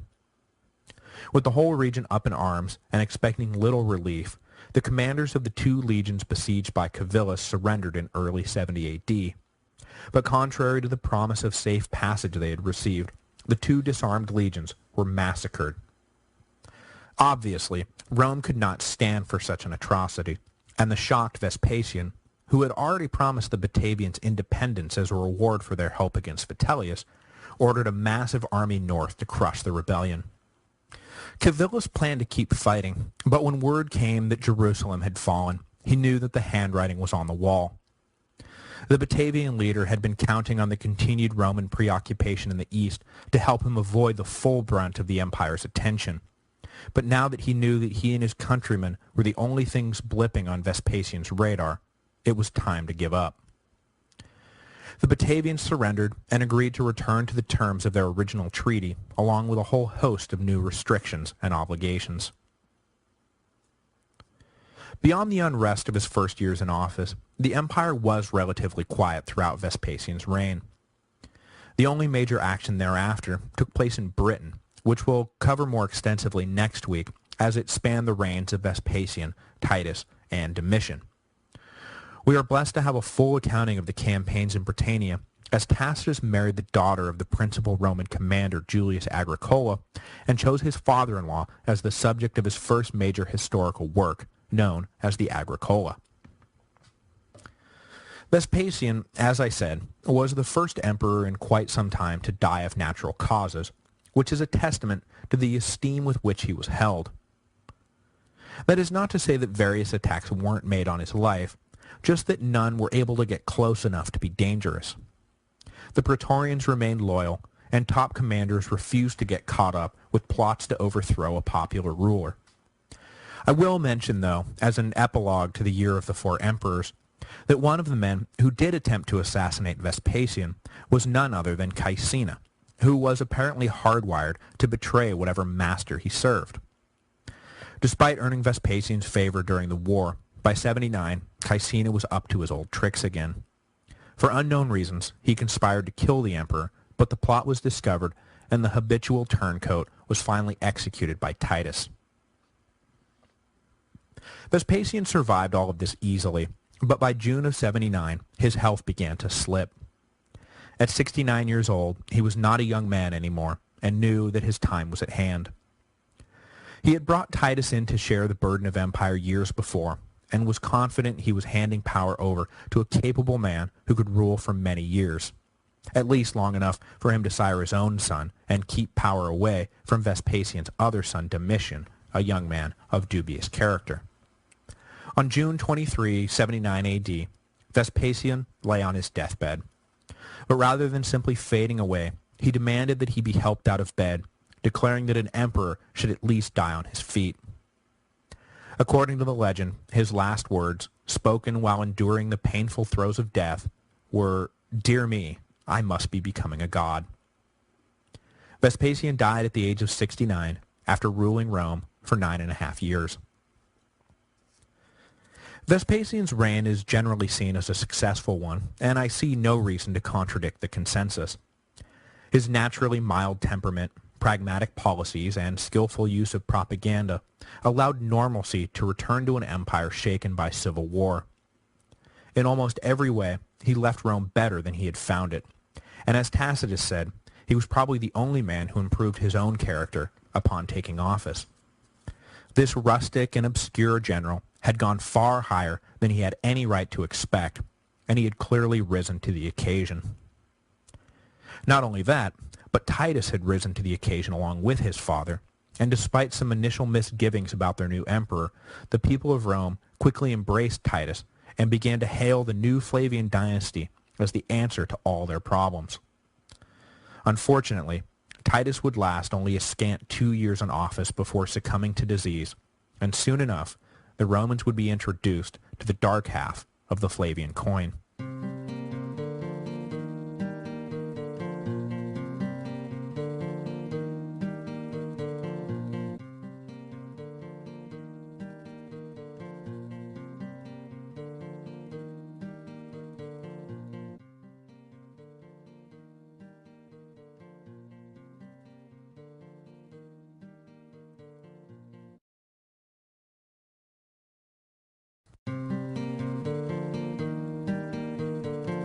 Hello, and welcome to the History of Rome. Episode 74, Friends, I Have Wasted a Day. Titus Flavius Vespasianus, the eldest son of Vespasian, ascended to the throne in June 79 AD, following the sad but not entirely unexpected death of his father. The Roman world had settled down considerably under Vespasian's moderate influence, and though there may have been a few scattered anxieties concerning the transfer of power, after all, it had been 25 years since power had last been transferred peacefully, no one arose to challenge Titus, who was, in every way, the legal and logical heir to the throne. In fact, most people were not worried at all about whether the transition from Vespasian to Titus would be peaceful, but rather whether Titus would follow in his father's mild footsteps, or whether he would become a tyrant drunk with power. Because though he is remembered today for continuing the pragmatic moderation of his father, and possibly even besting him in the department of generosity, when the almost 40-year-old Titus was hailed as Augustus, there were very real fears that, despite his age, he would prove himself to be another Nero. But before we get too deep into the biography of Titus, I want to double back and hit on something I left hanging last week when I was describing the relative peace of Vespasian's reign. Though the revolts in Judea and Gaul were put down soon after Vespasian took office, the one theater of war that remained active through most of his reign, and into those of his sons, was up in Britannia. We know this, as I said last week, because the commander who led most of the campaigns in the north had the good sense to marry his daughter to a world-class historian. As a result, we probably know more about what Gnaeus Julius Agricola was up to during the reign of Vespasian than we know about what the emperor himself was up to. Agricola was born on the southern coast of Gaul in 40 AD into a family of senatorial rank on both sides. He did not get to know his father very well, however, as the elder Agricola was executed by Caligula for refusing to prosecute someone who had raised the mad emperor's ire. The younger Agricola escaped Caligula's wrath, and when he turned 18, he began his public career by getting shipped off in 58 AD to the island that would define his life. Agricola arrived in Britannia just in time to serve as a military tribune on the general's staff during Boudicca's revolt. When the uprising was put down, Agricola was transferred to the province of Asia, and it was while in the east that his wife gave birth to Julia Agricola, future wife of our old friend Tacitus.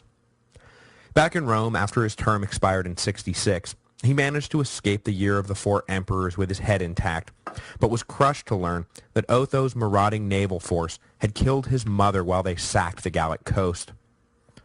Probably blaming both Otho and Vitellius alike for causing the war that had killed his mother, Agricola eagerly joined the Flavians the first chance he got. Vespasian recognized Agricola's promise, and after taking office, assigned him to lead a legion in Britannia, a province the young man was already well acquainted with. The imperial administration on the island had been plunged into a state of disarray by the recent civil wars, with the various legionary commanders being pulled different directions, while all the while remaining too far away to do anything about or keep up with the rapid-fire changeover of power down in Rome. A dissident faction of Brigantes, the largest pro-Roman tribe on the island, decided to take advantage of the situation and overthrew their collaborating queen, who, just to bring things back around, was the same queen who had once upon a time handed Caradicus to the Romans when the resistance leader came looking for sanctuary in 51. Suddenly, the Romans' greatest ally became their greatest threat, and when he took over, Vespasian appointed a vigorous governor to get the situation back in hand, and the governor in turn appointed Agricola to spearhead the repacification. From 71 to 75, Agricola crisscrossed Brigantes' territory, attempting to bring it back to heel. He was successful, but not definitively, and the region would continue to plague the empire for years to come. Eventually, the Emperor Hadrian would build the wall that bears his name, in part to separate the Brigantes from supply lines and allies in Scotland. After receiving a promotion to a governorship in Gaul in 75, and then serving in Rome as a consul, Agricola returned to Britannia for a third time in 78, this time as the provincial governor, a post he would hold for an unusually long 7 years. The new governor's first task was to retaliate against one of the eternally difficult Welsh tribes who had annihilated a Roman cavalry garrison and were now openly flouting Roman rule. Agricola swept in and easily crushed the offending tribe and restored firm Roman control of the region in the process. The whole province had been suffering from a string of disinterested Roman administrators who were likely no more happy about being stuck in Britain than the locals were about being stuck with them. But Agricola was determined to remind everyone, Romans and British alike, that the empire was here to stay. He quickly gained a reputation as a strict administrator of both unruly locals and unruly legionaries, but no one could deny that he was always honest in his dealings with both his soldiers and the tribes they watched over. In an effort to further entrench Roman civilization on the island, Agricola instituted programs to educate the sons of the local nobility in proper classical fashion, exposing them to ideas far beyond what their parents could possibly understand, and hopefully turning the next generation of leaders into true Roman citizens, rather than leaving them as uncouth provincials. He also tried to replace the messily organic town centers with the straight-lined rationality of Roman city planning. His theory was that if the British locals thought like Romans and lived like Romans, pretty soon they would be Romans. That was the idea, anyway. Agricola's vision of a fully Romanized Britain never did come to fruition, but it was not for a lack of trying. In a few short years, Agricola would find himself leading an army north into Scotland in an attempt to bring the whole island under imperial control. Though he would defeat a combined force of some 30,000 Caledonians in 84 AD, and possibly marched all the way to the north coast, the Romans never would gain a foothold in the highlands, and Hadrian would eventually give up the ghost for good, building his wall to separate civilization from the trackless wilds of the north. But now I'm getting ahead of myself rather than trying to play catch-up.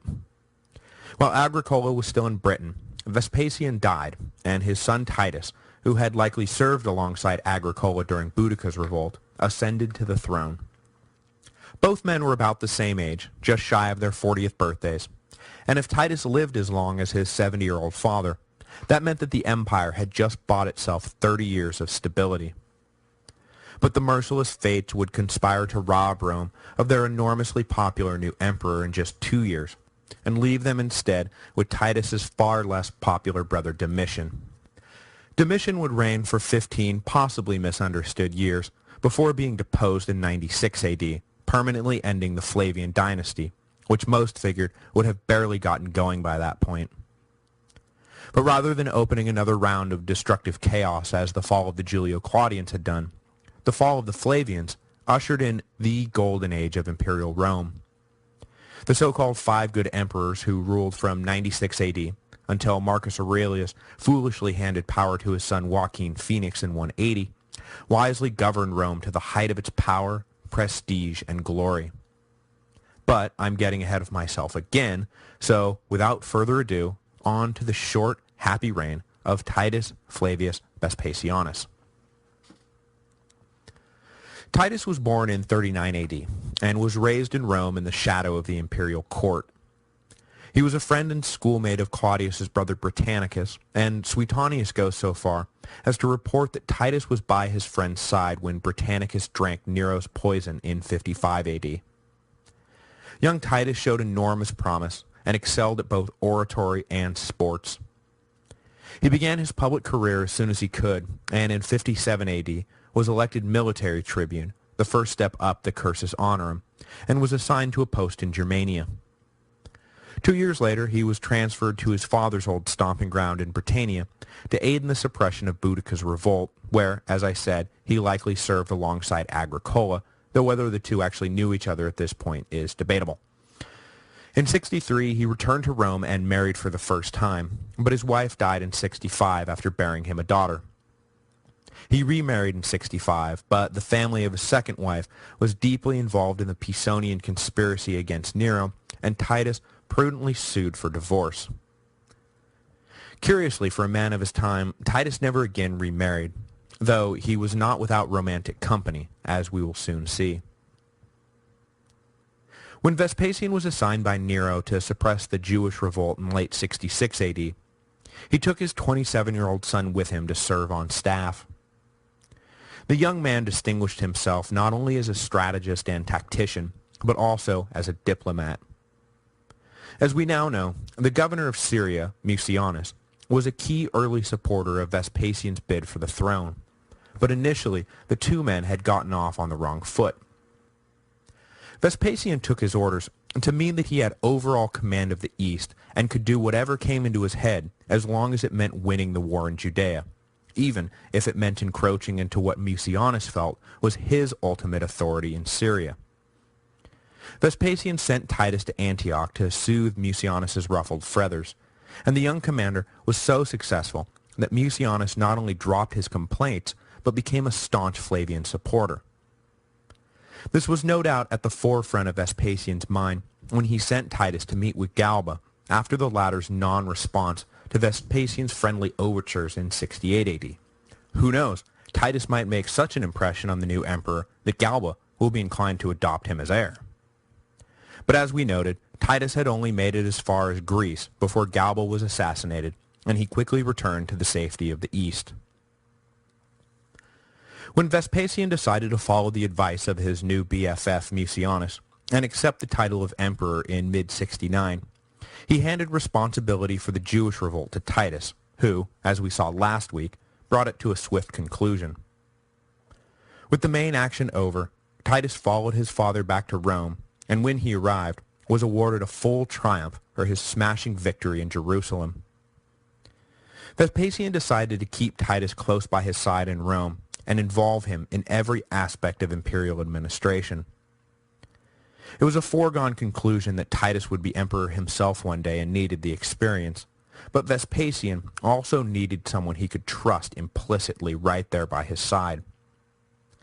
Though history records Vespasian's reign as one relatively free from internal dissent, there was no guarantee at the beginning that this was going to be the case. Titus was not only given the title Caesar, along with his younger brother Domitian, but he also shared in his father's tribunician power, served as imperial secretary, and perhaps, most important of all, was made prefect of the Praetorian Guard.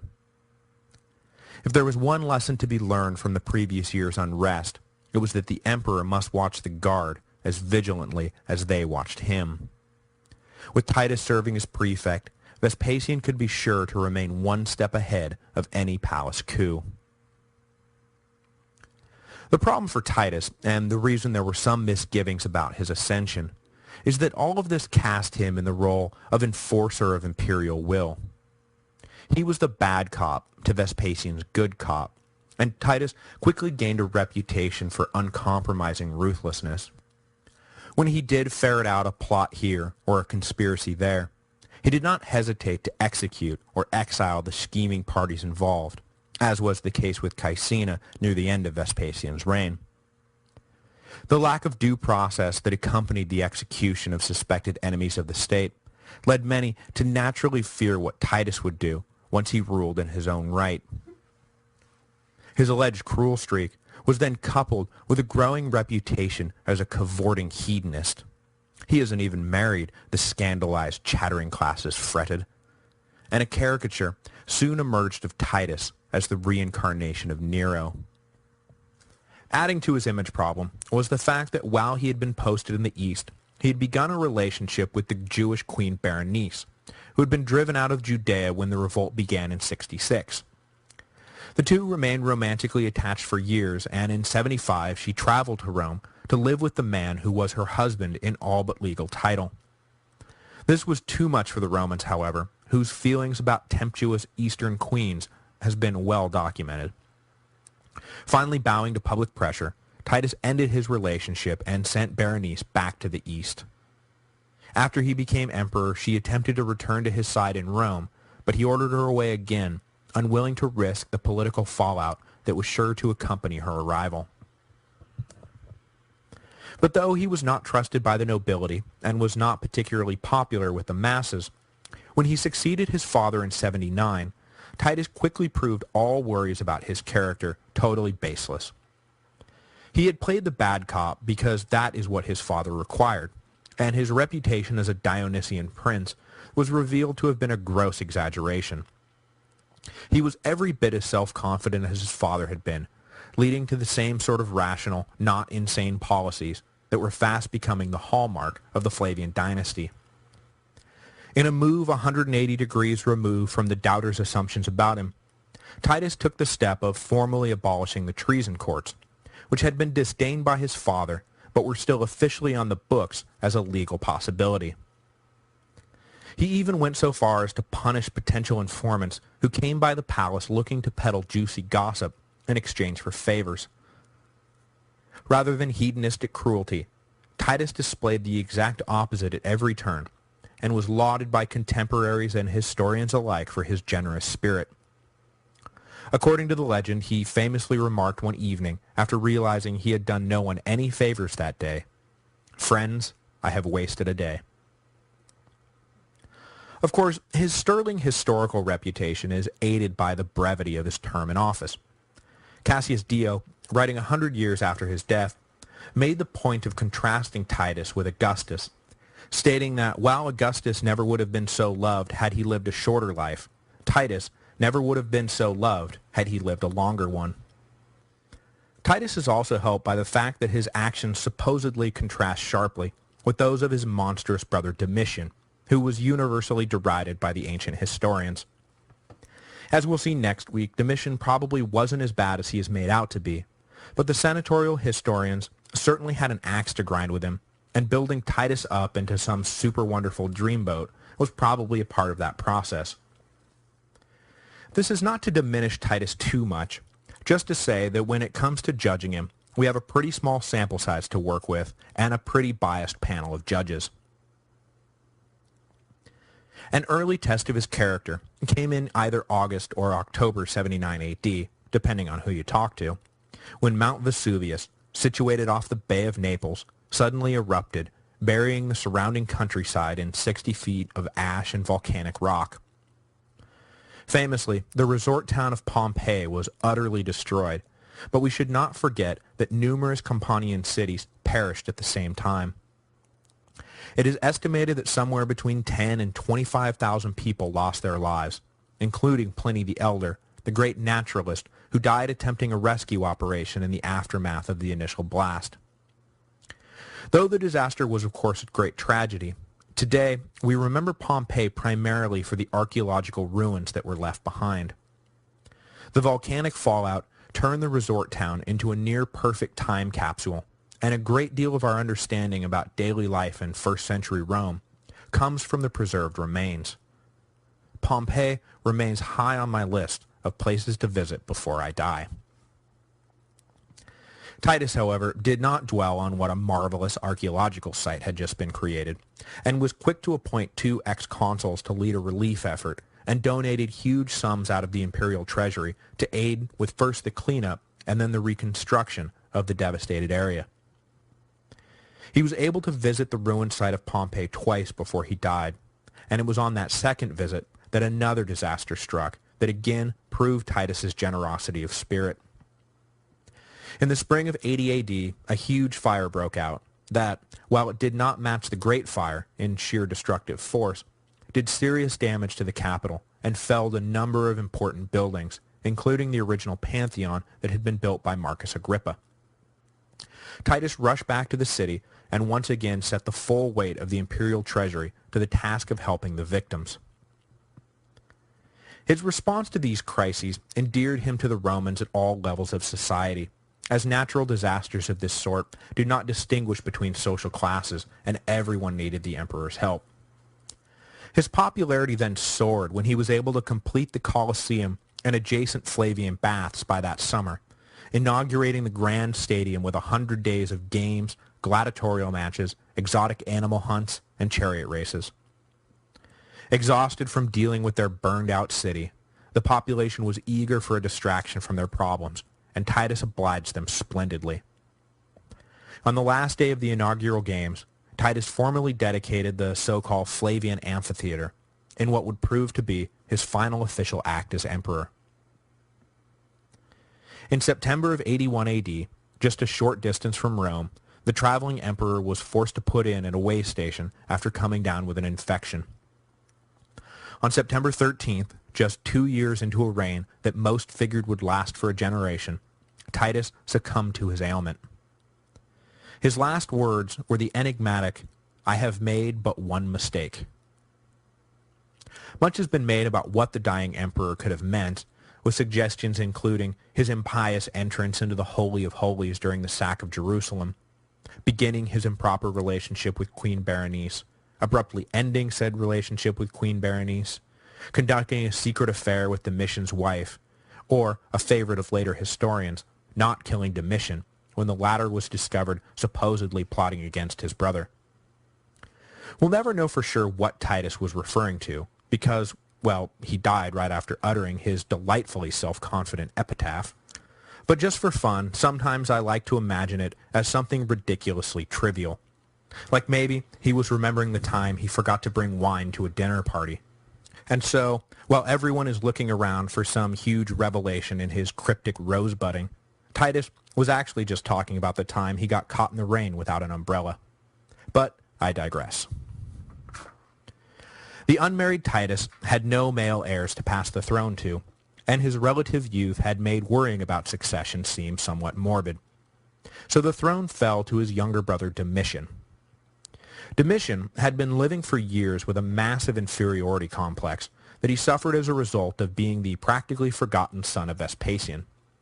And he was eager to hold power in his own right, mourning his elder brother only briefly before hurrying to the Praetorian camp to seal the emperorship that had just fallen in his lap. Though he held the title of Caesar since the fall of Vitellius, Domitian had been relegated by his father to a merely ceremonial place within the government, and Vespasian virtually ignored his younger son, putting all his time and energy into Titus. Though Titus had promised to include Domitian in his own administration, he died before he could properly follow through on his promise. So in one fell swoop, Rome lost a mature emperor with extensive military, diplomatic, and administrative experience, and gained in his place an immature emperor with no experience and a chip on his shoulder.